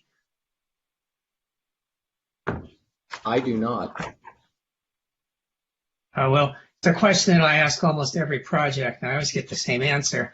And it seems like it's a very important question in this day and age. And that gets you back to that mechanical space up there. It does seem to knock out a fair amount of your roof that might be used for PV. And if there's a way to downsize it, either in footprint or in height, and even move it so you get more southern or southwest or southeast facing PV capacity, I think that would really improve your footprint. By that, I mean your ecological footprint. So I would ask you to consider that, to really push the limits of your PV production, both for your building, but also for all the 275 electric cars that are going to be in the bottom of this building for the next 30 years. So there's a real demand for this capacity, and we got to start from the beginning and capture all the surfaces we can. So that's all my questions. Thank you. Okay. I think you can take down your presentation now. Thank you. Commissioner Fresco. Sorry, I was so excited when I saw that slide. I forgot the question that I was going to ask, which is kind of a really basic question, really as much for us as for the benefit of the public. What is a wellness center, and what are people going to be going there for? I can take that. So we've entertained so many conversations over the years, you know, from users that are tracking this project with us. And so if we look at the full extent of the uses that can be accommodated, they range from your standard clinical patient, right, inpatient, outpatient. You know, I don't think the vision was to create a hospital here, right? But who knows? But that's really not the immediate demand. It ranges from clinical all the way to, you know, it could be your, you know, any kind of practitioner, right? So I think the wellness concept came out of a few test cases that we did of, you know, testing the market and seeing, you know, what is demand for professional office, for, you know, whether it's specialized care, dental, medical, you know, cycle treatment, it's analysis, you know, it's I think pharmaceutical related. We actually have seen a trend in recent years for retail users who offer, you know, concierge medical services that are not medical prescription based, but are more preventative, are more nutritional based, are more lifestyle oriented. And so of all of those different uses, when we were articulating the project description with planning, we felt that just to call it a medical center might actually be misleading, and it might be too specialized. So wellness is our attempt to classify, the full range of care uses that could be accommodated. I see. So it's not that the hospital system is trying to establish any kind of new program. It's trying to create an outlet for outpatient, non-critical services. And also just because of the size of the potential, the square footage to be developed, and also the floor plates, this is a candidate space for any users that actually want to bring to Santa Monica research, laboratory, any kind of more long-term, more research-focused medical uses. So, thank you. Thank you very much. That was my only other question. Thank you. Commissioners, any other questions for the applicant before we close the public hearing? Oh, we have public comment. Not closing the public hearing. We will do public comment next. Okay, thank you, Ms. Lee and Mr. Gennari. So let's go ahead and open it up to public comment. I want to announce again that the caller queue is open for this item. Do we have any callers in the queue? You have one so far. Before I take them, I'm going to go ahead and share my screen briefly and just put the phone number up there again. Great. Just for any last minute callers or for anybody who missed the number on the agenda. And we'll leave that up while we take our first caller. Thank you, Melissa. And hello to our first caller. You're now off mute. Please state your name for the record, and you will have 3 minutes to speak. You may begin. Hi, good evening, Chairperson Pastor and members of the Planning Commission. My name is Amalia Boli-Fuentes, and I'm a legal fellow with Lizzo Drury, LLP, here on behalf of Supporters Alliance for Environmental Responsibility. We are requesting tonight that the Planning Commission refrain from recommending certification of the final environmental impact report or recommending approval of the project until staff addresses the project's potentially significant adverse environmental impacts. We filed written comment earlier today by email, as you know, and these comments include the analysis of Bud Offerman, a certified industrial hygienist, Soil, Water, Air Protection Enterprise, also known as SWAPE, an environmental consulting firm, and Dr. Sean Smallwood, a wildlife biologist. First of all, the FEIR did not provide comparative data to support its rejection of Project Alternative 4, stating only that it is infeasible because it does not meet economic objectives. However, case law holds that simply stating this does not constitute an adequate analysis of the alternative, and it is not substantial evidence that Alternative 4 is infeasible. And because experts identified significant unmitigated impacts as outlined below, a revised FEIR must fully analyze the feasibility of this alternative. Next, as has been discussed, Mr. Offerman concludes that there is substantial evidence that the project will have a significant health risk impact from its indoor air quality issues. And case law holds that agencies must analyze impacts on a project's users or residents. He estimates that employees would be exposed to a risk of 17.7 in 1 million, which exceeds the CEQA significance threshold of 10 per million. And this is even assuming that all materials are compliant with the California Air Resources Board's measures. SWAPE concluded that the FEIR's air quality model uses several incorrect input parameters, which resulted in an underestimation of project emissions, and that the project's comparison of greenhouse gas emissions against state and local standards was done incorrectly and therefore inadequately measures potential emissions. SWAPE also calculated that the project will have significant health risks from diesel particulate matter on the nearby sensitive receptor, which is 50 meters away, and calculated a cancer risk of 96.5 in 1 million, which is far above the threshold of 10 in 1 million. And as for biological resources, the FEIR did not prepare a wildlife survey, and according to Dr. Smallwood, therefore did not give the public or decision makers adequate tools to evaluate the impact of the project on biological resources. Dr. Smallwood reports that many special status species occur in anthropogenic environments, and he himself observed 18 species on site, 2 of which were special status. And based on renderings of the proposed project that were provided, Dr. Smallwood estimated that there would be at least 42 bird deaths per year and up to 3 times more, which is a significant unmitigated impact. For these reasons, we request that the Planning Commission not recommend certification of the FEIR nor approval of the project until the impacts can be adequately addressed. Thank you. Ms. Fuentes, please don't go anywhere. Can you tell me why your organization didn't submit a substantive comment letter earlier? It looks to me like the NOP was in 2018, or the date that the draft EIR was circulated. And it was circulated for 45 days. I cannot speak to that. I'm sorry. Were you finished?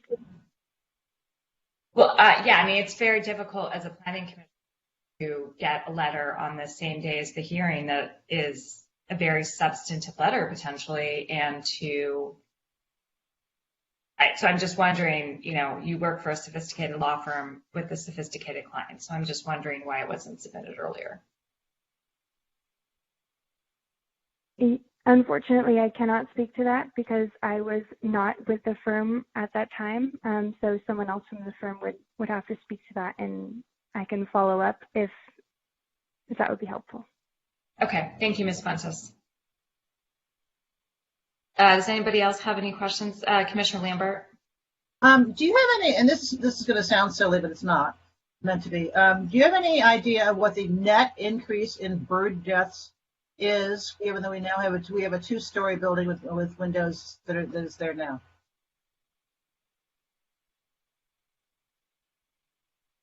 Off the top of my head, I do not know that. Dr. Smallwood did include some estimates in his report, but the net increase in bird deaths, I do not know that off the top of my head. Okay, have you had a chance to review staff's response to your letter? Yes, I did have a chance to briefly look through that, but we did not have a chance to have our experts look through that report or respond to the comments in there. And I just want to let you, I share Chair Pastor's concern about the incredibly lateness of your letter, given how much time there was to actually comment on the EIR.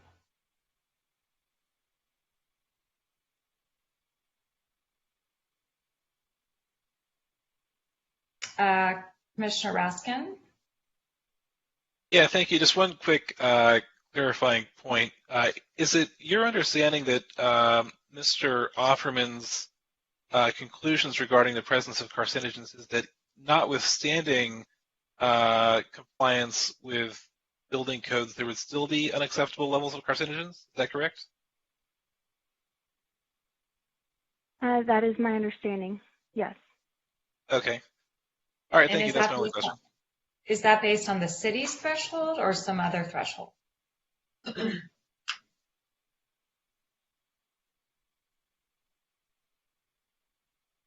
I am not sure of the details of Mr. Offerman's expert report off the top of my head. I could look into that right now.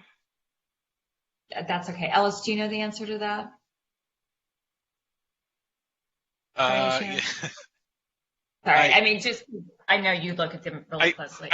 I believe that the thresholds that Mr. Hoffman were looking at were based on recommendations for acceptable levels of exposure that were prepared or are were recommended by certain health professionals, but I don't know exactly where those came from.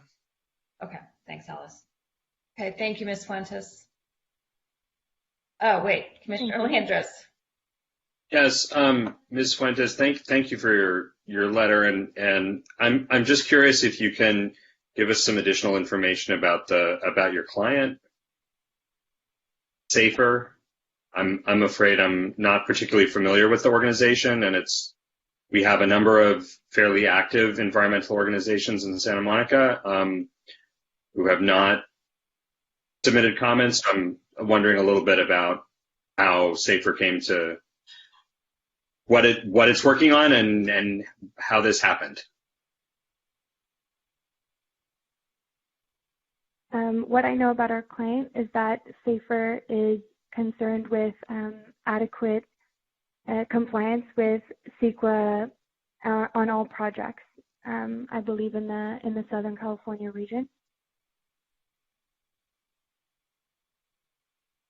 Oh, okay, it doesn't tell me quite how we landed on this one. I don't know the details of why our client was specifically interested in this project, but on behalf of our client, we were asked to look at this project. Thank you very much.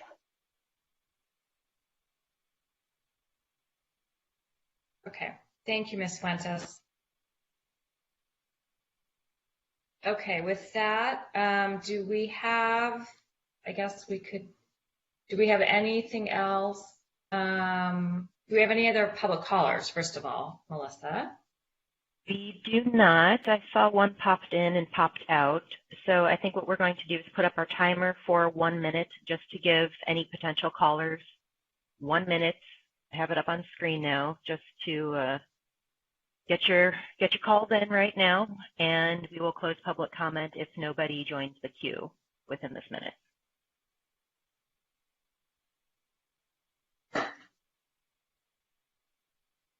Typically, our policy would be to close public comment after, or at least close the queue after we heard 5 callers, but since we only had 1 tonight, we will give that additional minute for anybody else who's interested in calling. Yes, thank you. And since this is also a fairly new system that we're doing, I think it's great. Commissioner Raskin. I just ask a quick question. Melissa, do you know how long the lag or delay is between our broadcast and what the public sees on the YouTube or City TV? I am actually looking at it right now. It is maybe 20, 30 seconds. Okay. If it was a minute lag, then it would kind of defeat the purpose, but looks like we're good. Okay, good question, Commissioner Raskin. Okay, so with that, let's go ahead and close the public hearing. Staff, do you have anything you wanted to add before we go to commissioner discussion?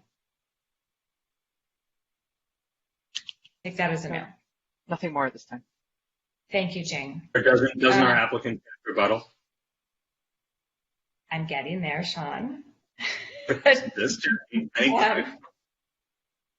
Does the applicant want any time for rebuttal? Not a rebuttal per se. I just, if this is my last chance to speak, I just wanted to summarize the notes that I took away from the commissioner feedback this evening, which is that if we're fortunate enough to proceed, we are already actively looking at ways to minimize the subterranean garage depth for not just any seismic but also cost considerations, and we'll add to that list how to be more considerate of the rooftop mechanical equipment allocations and EV, future conversion to EV, both the panels and also the stalls. And I just want to reiterate for that confusion on the corner to Commissioner Fresco that the landscape as currently seen that many of you saw today, that is the intended continued state of the site work and the landscape on the corner. And so we are proceeding to ARB with that same approach. Other than that, I just wanted to thank you for your time tonight and for your consideration. I have actually one last question. Did you guys look at like any kind of automated parking garage as a potential to minimize the number of floors underground? Yeah, we've looked at it in the past and actually engaged recently a consultant to look at this again. So it's definitely on the table. It rarely, there's user concerns, but this might be a site where it's eligible, and we'll find out soon. Okay, and so Jing, if they in the future wanted to do that because they figured out that it was either cost effective or whatever, is there any issue with us approving 5 stories of underground parking and them being able to come back and say, oh, we can do 3 with automated parking? Yeah, as the commission is aware, we updated our code so relatively recently to allow more flexibility for space-efficient parking, and we have parameters around that. So certainly, if that's something the applicant wanted to pursue, work with them on that, you know, and as long as it was within the parameters of the approval, maybe it's a minor amendment to plans or what have you. Would they have to come back to us? No. It would depend on the scale of what happened on the outside. With mechanical parking, you know, we do require additional like stacking, you know, just to make sure it doesn't affect queuing. Oh, You know, right. It depends on the system because there's shuffle systems and stuff like that. Just depends what's pursued. So. Okay, I spurned some more questions here. Commissioner Landrez and then Commissioner and then. Yeah, and this is first before for Ms. Lee, I realize I have a question for Jing. In the housing element work, we recommended, and City Council, I believe, ultimately adopted an expansion of our parking overlay to reduce parking minimums citywide. I don't know whether that would affect this project, but to take a line of questioning that Commissioner Fonda Bernardi was running with, you know, if City Council in its wisdom decided to reduce the parking requirements for projects such as this before they actually pulled permits, could they relieve some of their pain without having to come back to us if they don't go automatic? You know, you have to comply with the code that your project was entitled under. I think it would depend on the applicability of that change, you know, and how that would apply. So I can't really speak to, you know, what we would do in the future. Certainly, I think when we've made those sorts of changes, there hasn't been like an automatic reduction of, you know, what's existing. We kind of crossed that bridge with the downtown community plan, you know, when we eliminated parking minimums and we had to work through what do we do with projects that are, you know, entitled or existing and how do we make that adjustment.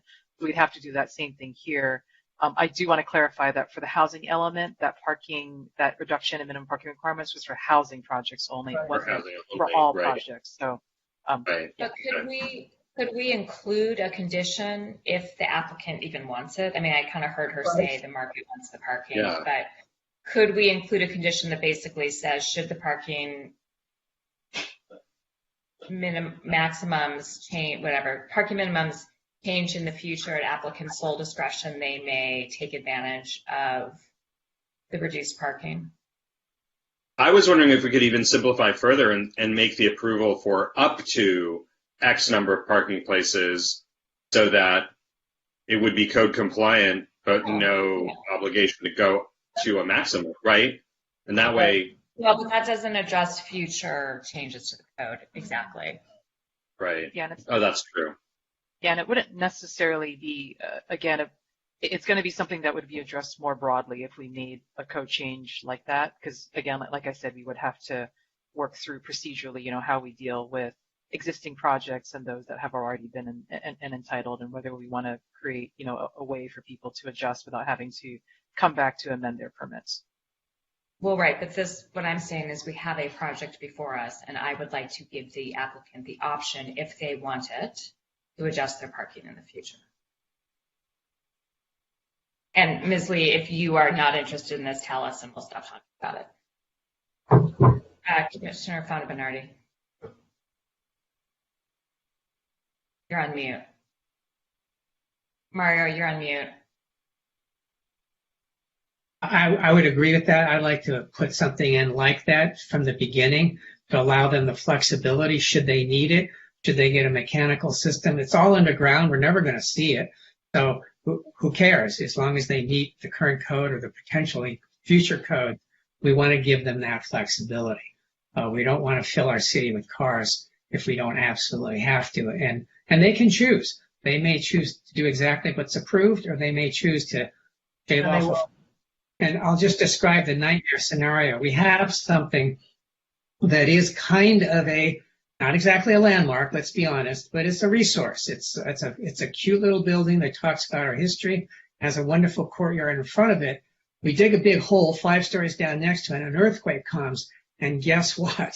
You know, we could really end up with something we really didn't want. So that's a nightmare scenario, probably not going to happen. Won't happen, I hope, but we do need to think about these things in real life terms. Thank you, Commissioner. Did you have anything else, or is that everything for you? Well, are we in general discussion now, or are we just? No, just additional questions. No, I don't have any additional questions for the applicant. Okay, Commissioner Lambert and then Commissioner Raskin. I just have a quick question of staff. I want to make sure that I read attachment A correctly, that this project will deposit about $560,000 into the Housing Trust Fund. Is that correct?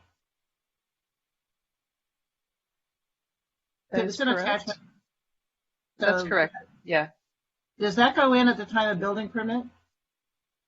Yeah, it's payable at the time prior to building permit issuance. Excellent. Thank you. Raskin.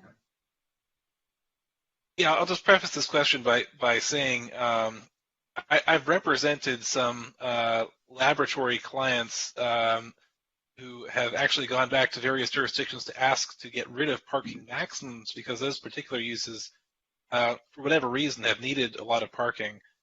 So I'm curious if the applicant team have done outreach to potential laboratory clients to see what their specific needs are. I mean, laboratories are just kind of a weird use in terms of parking requirements, so I'd like to hear more about that.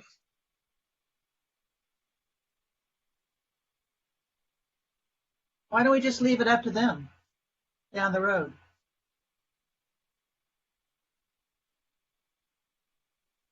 Well,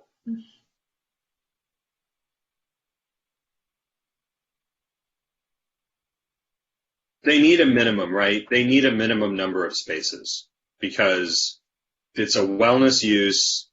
There are people who have mobility issues.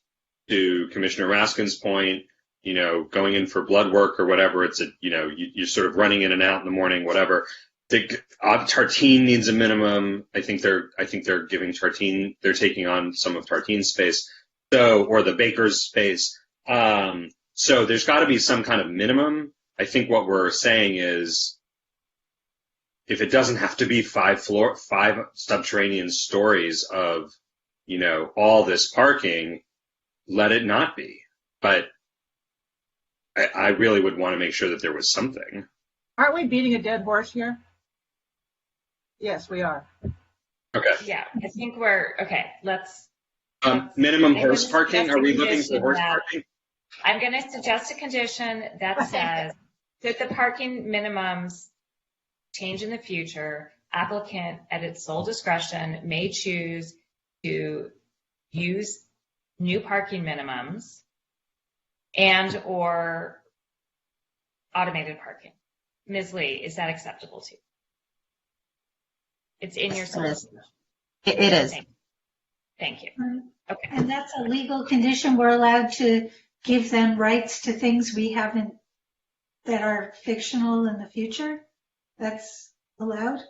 So I would caveat it only slightly to say that in case council makes a policy determination at the time they adopt a generally applicable law, it might only be for projects that have an application filed after X date, which they do sometimes. This condition could not override that policy determination by the council in the future. That's the only caveat I would put in there. Fair enough. Okay. Thank you, Ms. Lee. Okay, let's move to commissioner discussion, and maybe we'll have a motion. Who wants to start our discussion? Let's see, shouldn't we start with the EIR? We have to start with the EIR because we can't talk about the project unless we have an EIR. Well, we can still talk about the project, but we will vote on the EIR first. But if you would like to talk about the EIR first, let's do that. May I ask, Commissioner Fresco, is your point that you would like to resolve the request that was made by Mr. Offerman? I mean, do you want to talk about continuing this pending the EIR? Because if there aren't, I don't. However, okay. I actually don't, but I also don't want to have a 3-hour discussion on other things if others on the commission feel a certain way. And I just want to make sure that we're efficient and that we take care of our business in the right order. That's all. Excellent point. Commissioners, does anybody have comments on the EIR? Commissioner Fonda Bernardi and then Commissioner Rusk. So the way I look at this, first of all, they did a tremendous service. That's people who went and took apart what is actually a very conventional construction problem. They checked all the boxes. These are going to be side effects, and at a certain point, they all accumulate. And so this DIR is not something, it has been in the past, is something that is just sort of rubber stamped. You don't really read it. You don't really take it in advisement. You don't really consider it, and you don't change your way of doing things. And I don't think that's the best way to use our EIRs. These EIRs are the canaries in our mine shaft. We can use them to help understand and improve our game and actually end up with healthier and better buildings and healthier and better cities. So we should take it under advisement what we're being told. The one thing that stood out to me is the formaldehyde thing. The other things seem to be normal construction things, which at this time we don't have a good answer for. We don't have a good answer today, for instance, for diesel output and particulates because we don't have electric equipment like they have in Norway. I'm talking about heavy duty equipment. We just don't have the equipment. So it's not something we can actually address today. Now, sometime in the future, we might be able to address it. So, like I say, I'm not ready to ignore the EIR. I think there's a lot of good things there. There's a master class on urban birds, for instance. Where else are you going to get that? And so it's a good EIR. It's just not actionable at this point. That's the problem. Commissioner Raskin, then Commissioner Lambert. Yeah, I'll just keep my points quick. My objection to this EIR is one I've expressed before to my colleagues on the Planning Commission and city staff, and is a fundamental philosophical disagreement. I do think that there are undisclosed impacts to housing and housing displacement, because here we have 10 apartment units that can be used as habitat for humans that desperately need housing. And as Commissioner Lambert noted earlier, we're only really getting $850,000 in fees out of this, which is going to get us maybe 1.25 units. Maybe I got that wrong, but well, notwithstanding how much money we're getting out of it, we're still losing 10 apartment units that is an impact that should be appropriately mitigated, and for that reason, I think I'm not going to be supporting the EIR. Commissioner Lambert? Well, I have exactly the opposite position. I'm ready to certify the EIR tonight. I really am, I don't want to say offended, but taken aback by the fact that we get this lengthy letter criticizing the EIR the day of the hearing, and that our staff and our consultant had to do an amazing job to respond to it. I've read the letter. I have breezed through the staff response. I'm satisfied. The formaldehyde issue is an issue, but I'm assuming that will be taken care of in the conditions or at some point with the building department. I do not feel, if we don't certify the EIR tonight, the project does not happen tonight, and I'm prepared to act on the project. I'm satisfied with the EIR. Again, I don't know why I don't even know who SAFER is. I mean, for all I know, SAFER is one of those organizations that goes after housing projects using CEQA. I don't know. And so I would like to know more about the client. And again, I am not swayed by their letter, and I'm prepared to certify tonight. Is that a motion? Okay. I don't have my cheat sheet in front of me, so I'll just say I move to adopt resolution blank to certify environmental impact report and the numbers that are appropriate for this project. Second. Seconded by Commissioner Fresco. Commissioner Raskin? I just want to mention, and I've only found this out through my own independent research. I believe that SAFER is a union, and I don't have any evidence to corroborate that, but it's not our job to consider who is making arguments and what their background is. We have to consider the merits of those arguments. I did consider the merits. I did consider the merits. Yeah. Sure, and I would be curious just to get clarification on let's say I might have missed the dollar figure. What the total in lieu fees are for housing? It's $560,000, and that would get you, assuming it all goes for affordable housing, that would get you 2.5 units of 55-year deed restricted affordable units. given the historical city subsidy amount, which is about a third. We're still on the EIR motion here. Right. So Commissioner Landros, do you have something about the EIR? I do.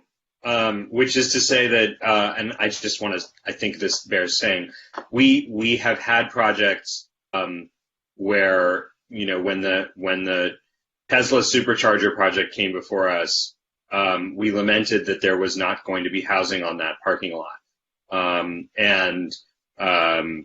You know, a couple of us voted against the project, but not for that reason.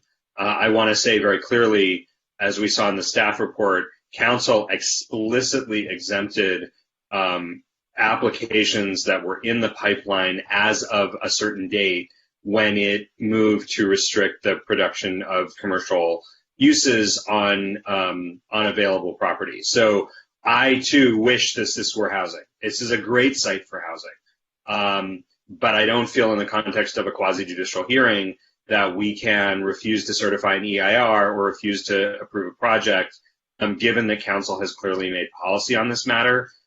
So I will be supporting the EIR, but I do, you know, I want us to see more housing projects. But yeah. I don't think voting against it is the way to send that message. Okay. Shall we have a roll call vote?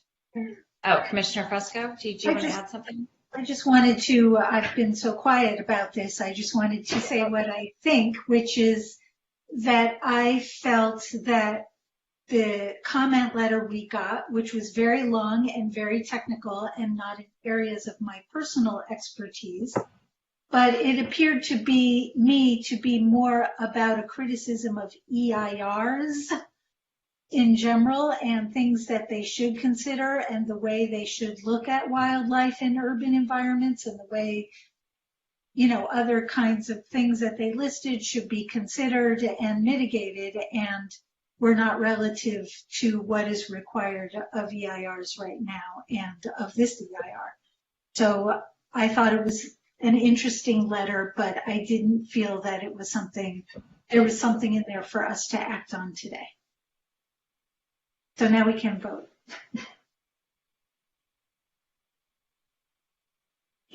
Commissioner Fonda-Bernardi? Yes. Commissioner Fresco? Yes. Commissioner Lambert? Yes. Commissioner Landris? Yes. Commissioner Raskin?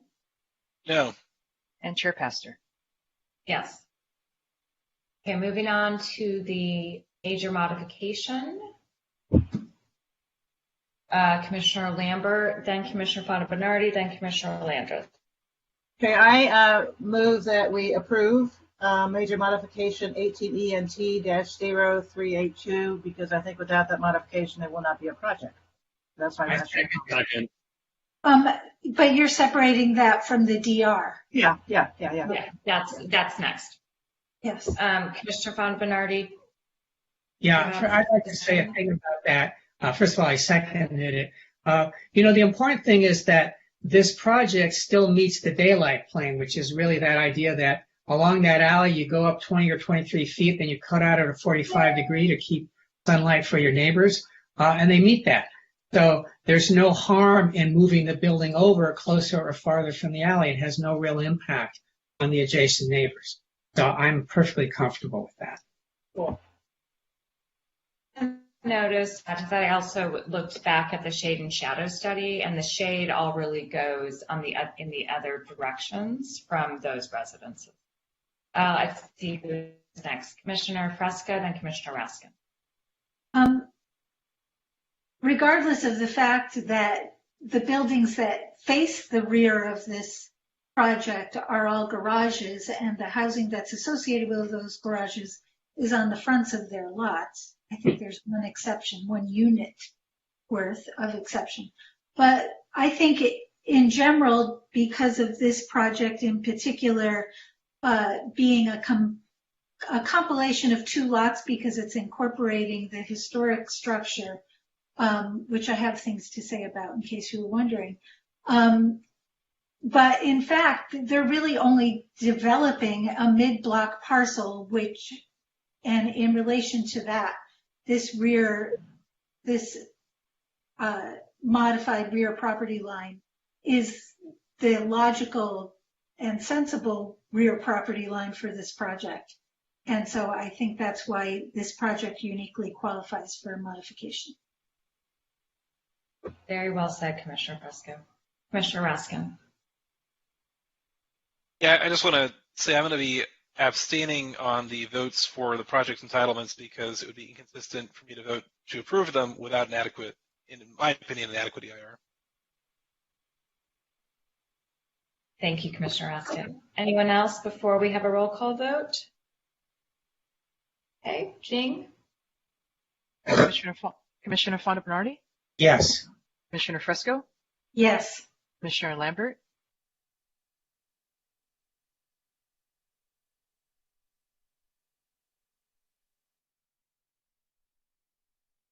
Yes.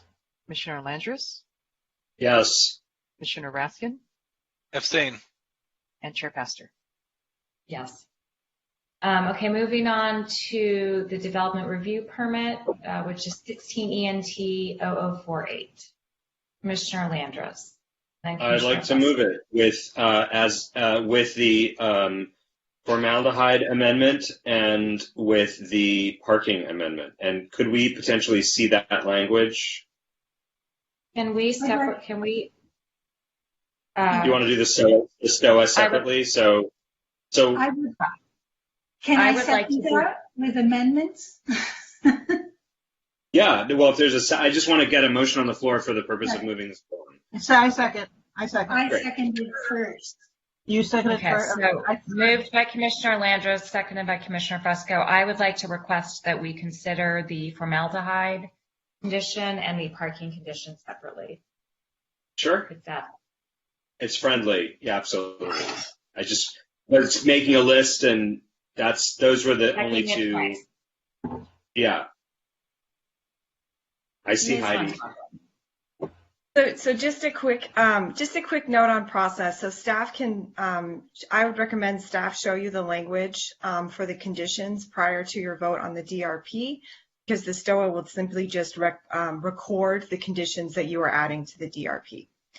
And then also quickly, if I could speak to the formaldehyde issue.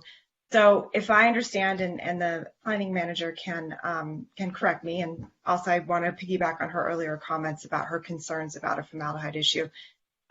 The building will be required to comply with the Cal Green Building Code from 2019.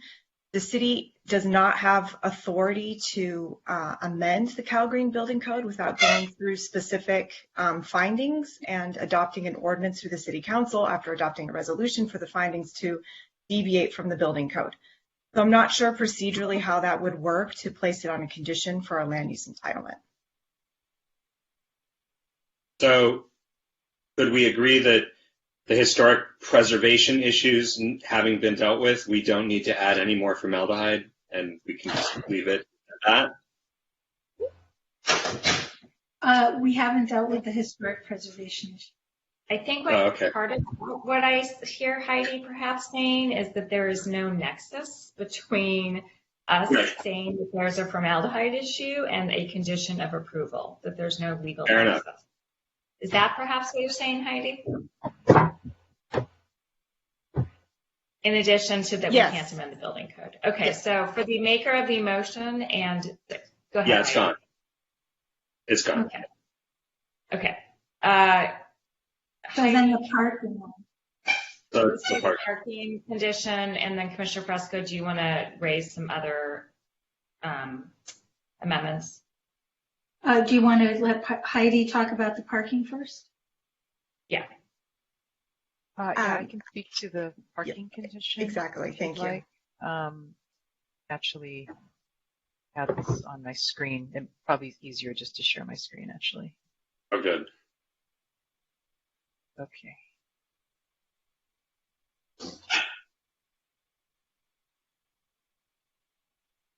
So here you can see, oops, that's a little. Can you make it bigger, Jing? Sure. You see that now? Yeah, that's great. That better? Okay. So you can see here, should the City Council adopt reduced minimum parking requirements in the future, that the applicant may take advantage of. The applicant may at its sole discretion choose to reduce on-site parking to comply with new parking minimums or use automated parking. Could I suggest an alternative phrasing? Should the city council adopt reduced minimum parking requirements in the future that are applicable to this permit, comma, the applicant may at its sole discretion? Yeah, that's better. And it should be and or use automated parking. Correct, and or. And then do you want to say subject to, this may be already the case, but you made a comment about automated parking needing some mobility review to ensure that there's no queuing issue in the alley. Do you want to add a subject to review, subject to some sort of review in staff administrative review? Yeah, that's already in the code, but we can certainly. Yeah, but we're kind of giving them some new vesting rights, and I think we want to make clear that they don't just get to do it. Yeah. Subject to review and approval by the city. Yeah. Is that condition agreeable to the maker of the motion? I'm good with it if other people are. Yes. Yeah. Okay. Great. Okay, Commissioner Fresco. Okay, so this historic resource that hopefully will not fall into the parking structure is listed or is discussed in the EIR and supplemental reports and technical reports as being a pretty highly significant historic resource. And it's a potential landmark that could potentially meet 5 out of 6 of our criteria when only 1 is required. And that's pretty unusual. And that, to me, puts it at a high bar.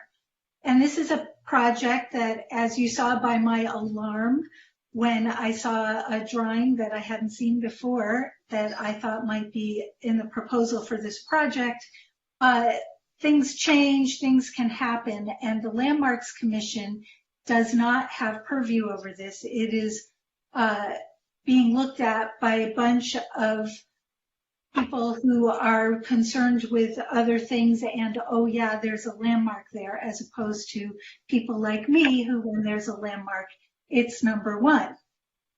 Therefore, That was so polite. I'm a polite person. Yeah. But one of the things that I've noted in my many years, it's been 20 years now that I've been advocating for historic preservation in the city. And one of the things I've noted is that sometimes a potential historic resource or a historic resource that has potential for designation is not designated, but is rehabilitated and altered according to the Secretary of the Interior standards, but without landmark designation criteria that it meets that explain why those character defining features are important. Things get changed later on and oops, doesn't qualify. It's lost integrity and historic resource, even though we've met the Secretary. And this is I see going on all the time, and I do not want to see that. I think this all I think it's a really well-designed historic preservation standpoint as I understand it so far, and I haven't seen the ARB submittal, and God knows. So that background behind the conditions I'm going to suggest, on the phone. Nina, you're breaking up, Nina. I don't know what to do about that. I'll sit closer to my computer. Went over it with Steve on the phone because in order to try to basically, these conditions kind of state the obvious, but put it right front and center that it's not just about watching the features, but that we're really dealing with important landmarks and we can't just add stuff and change stuff because of a lot of things. So with that, I will read you. There's actually 4 of them that come as a group. 2 of them. Nina, can you share your screen so we could read them also while you're reading them? An idea. Am I allowed to share my screen, people? We actually received this. We worked with Commissioner Fresco on this. I'd be happy to share my screen. That would be so much better. Okay.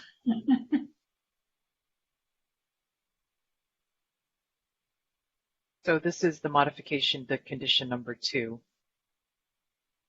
Can you all see that? And this is RB will at. And what I did was incorporate character defining features that were identified in the EIR. Not all of them, because that was really hard. And I broke it up into 2 sets of considerations, one for the building and one for the landscape features. So do you want me to read it out loud, or do you want to read it to yourself? You can read it. Say again? We can read it. It's very clear. Yeah, just let us read it.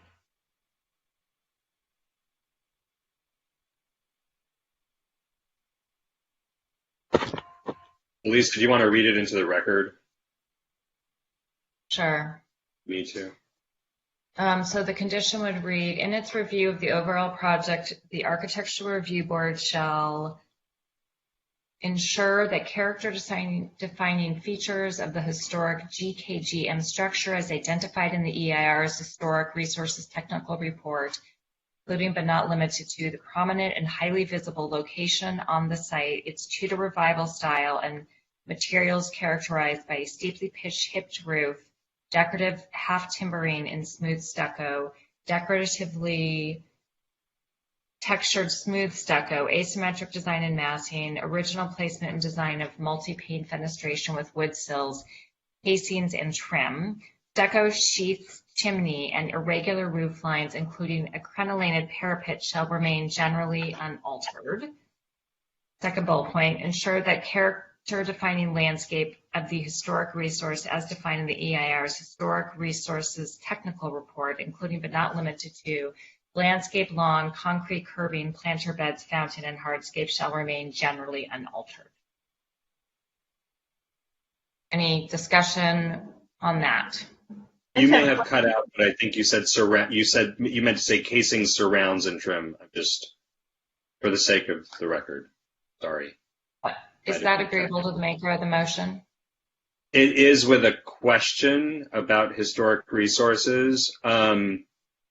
Independent of my feelings about the decisions made before and during his presidency and his governorship, is it relevant that Ronald Reagan's mortuary services were provided there, and should there be reference to the potential historic cultural significance of them? These aren't findings for designation, and no matter what they do on this project, it's not going to change that. Got it. Okay. I have a question. Nina, you talked about green lawn.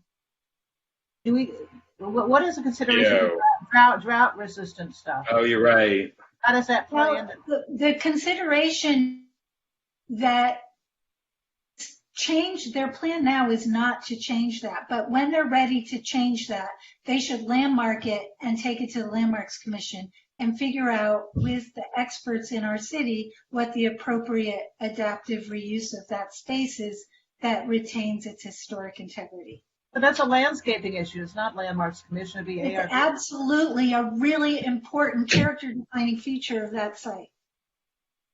Absolutely. How does it fall into Landmarks Commission? Because it's not a landmark. But it is. No, it's not. It's a historic resource under CEQA. But right. It's not. That's why it's at the ARB, because it hasn't been designated. Right, but I think it is a commission. Everybody stop for a second. Nina, is what you're saying that because it is a character-defining feature, they could go and get it landmarked, and part of the landmarking character-defining feature would be the lawn, which would allow them to keep it, or to have a substitute that also meets the Secretary of Interior standard. Correct. Okay. Thank you. Okay. We should have an and after all and unaltered. There should be a semicolon followed by an and.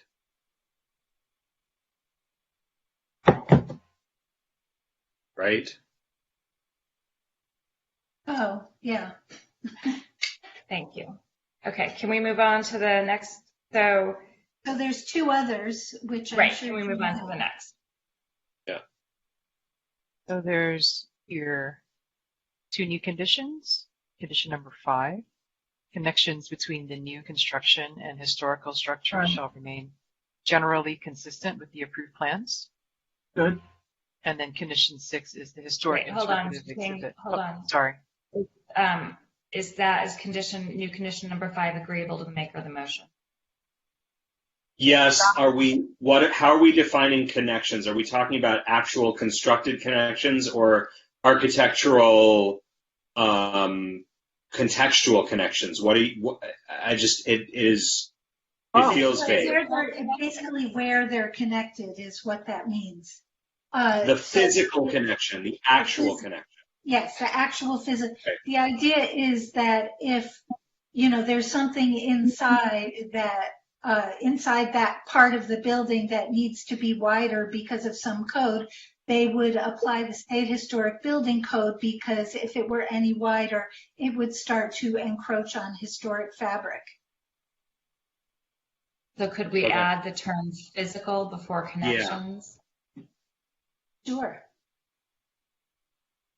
Right. Can we just do this? Yes, we're doing it. We're doing this. And then the last one is one that I actually always put in anytime there's an EIR project that comes before us, which is to make sure that the interpretive exhibit, that's part of the mitigations, happens publicly, that people just have an opportunity to comment. So it would go to the Landmarks Commission as a place where people could comment on it. Okay, is that agreeable to make? And that addresses my question earlier, right, about what the history of the site was. So great. Okay, so we have a motion to approve the project as amended with 2 new conditions plus an amended condition number 2. Yes. Yep. Can we have a roll call vote? Commissioner Fonda-Bernardi? Yes. Commissioner Fresco? Yes. Commissioner Lambert? Yes. Commissioner Landris? Yes. Commissioner Baskin? Abstain. And Chair Pastor? Yes. Thank you. Okay, that's the end of our public hearing. Moving on to resolutions. We have none. That's item 7. Moving on to item 8, which is... I'm sorry, Chair. Can I move the STOA? Did we only moved the PR. Not on the agenda. It's not on the agenda, Sean. Oh, the STOA is not on the agenda? Okay. Oh, no. Sorry. So moving on to item 8, written communication. I understand that Commissioner Lambert submitted an article. Yeah, let me just briefly explain if you haven't read it. And I went to a webinar a couple of weeks ago for the Boston College of Law, and there were a bunch of people from the Boston City government there, and they had an incredibly interesting thesis, and that is that density does not guarantee integration. That it has to be a very conscious effort beyond just encouraging density to bring integrated housing to your city. And they actually have a questionnaire / scoring sheet, what have you, for developers that help that integration. One of the ways they do it is to prevent commercial gentrification in low-income neighborhoods by requiring developers to replace the businesses that actually serve the communities in those neighborhoods. Anyway, it's very worthwhile, so I suggest that you look at it, and maybe we consider doing it at some point, because density doesn't cut it.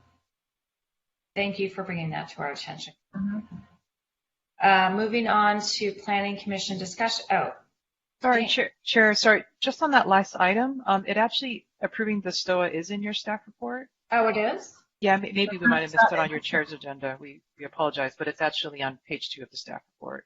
Oh, I'm sorry. It was not on my agenda. I apologize. Okay, so moving to... I move it. Commissioner Fonda Bernardi? Yeah, I'd like to say a few things about this project. One is that, it's really a nice sort of pairing of that diagonal cut they made, and not only frees up the actual landmark or potential landmark visually, but it also speaks to the other corner diagonally across.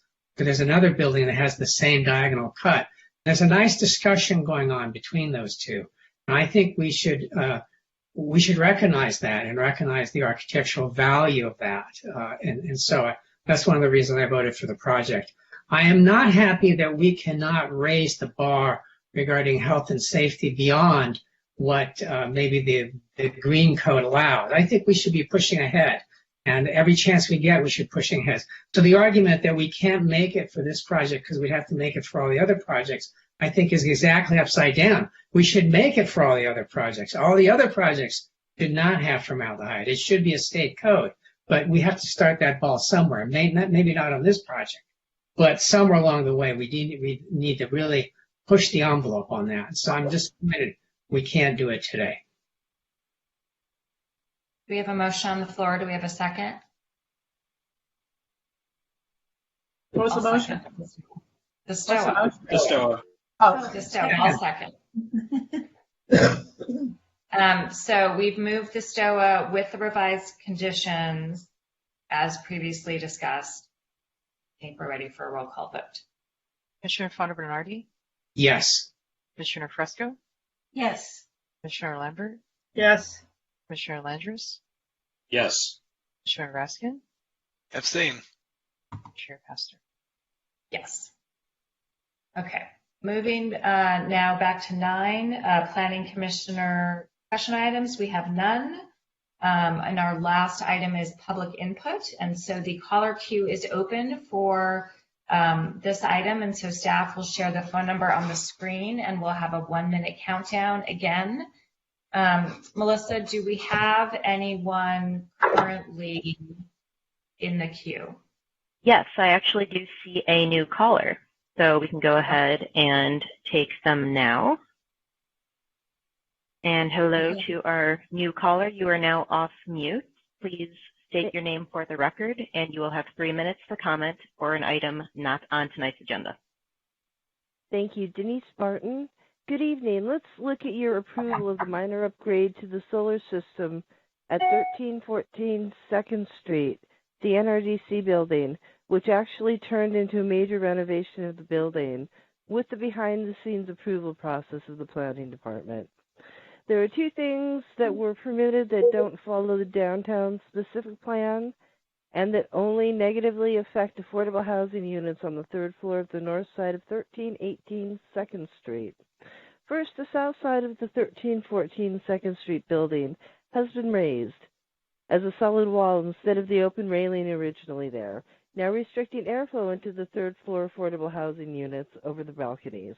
Also, the permitted enclosure in this way of the balconies also restricts airflow into the affordable housing units. Then Santa Monica Municipal Code 9.21.050 Fences, Walls, and Hedges, Section A, Height, Number 4, Downtown Community Plan, Part C, states, at or behind buildings, walls, and fences over 42 inches in height shall be a minimum of 50% transparent. Next, on the south corner of the building on the roof, again closest to the affordable housing units, is a bright, glaring, unobstructed, and unshielded LED light, which is on all night long, making it look like daylight in the units, almost 24 hours a day.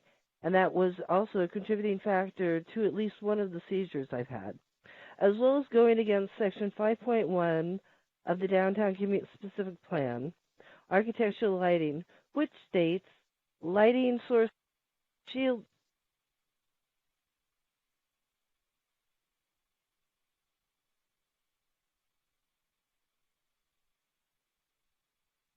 We lost you. Melissa.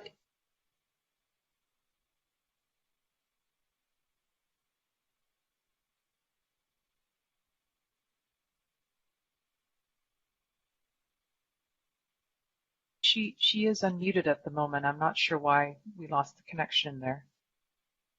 Melissa, is she still on the line as far as you can tell?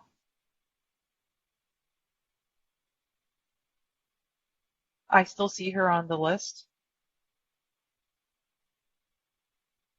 Denise, if you can hear me, we can't hear you anymore. So we're going to give you a minute to try to.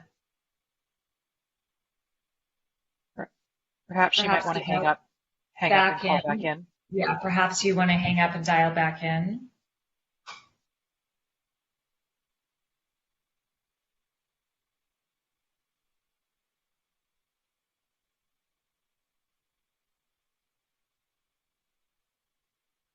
So Melissa, why don't we have a 1-minute countdown clock, and we'll see if Denise back in,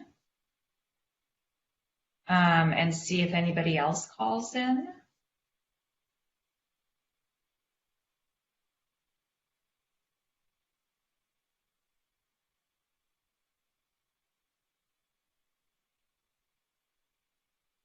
Sorry about that. I thought I started the timer. Here we go. That's okay. It gives her another few seconds to try to call. I wonder if she accidentally muted herself.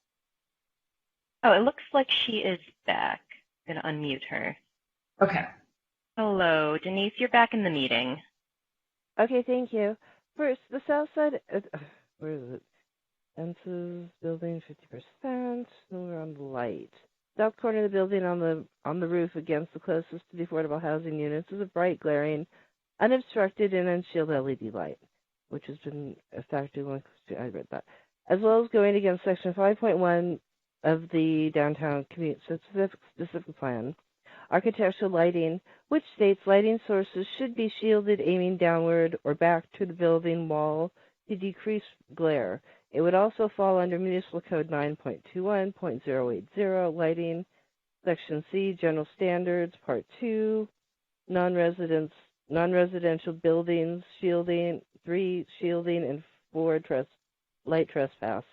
So I believe that this would constitute discrimination against affordable housing tenants who are seniors and disabled, a protected class, violating the Fair Housing Act 42. U.S.C. 361, also known as Title 7, of the Civil Rights Act of the Civil Right 24 CFR Part 100, where it lists discrimination as providing housing that is different from that provided to others, which this does seem to be the case in this situation. And since the city it is the city that approved of and permitted this planning, this discriminatory might also fall under or be subject to anyone segregating or disparate treatment. I mean, you have the general complaint, which with pictures should be evident. The fact that these negative effects only affect affordable housing units on the north side of 1318 2nd Street would constitute a protected class due to being seniors and disabled. And I bet the city, again, skipped a step in the process. And the fact that the city permitted all these things going against municipal codes makes this a pretty clear-cut case. Thank you. Thank you. That has been your 3 minutes.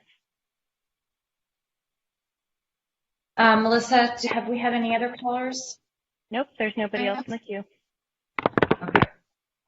Well, I think we gave people sufficient time to call in, so I think I will move to adjourn us. Thank you, everyone.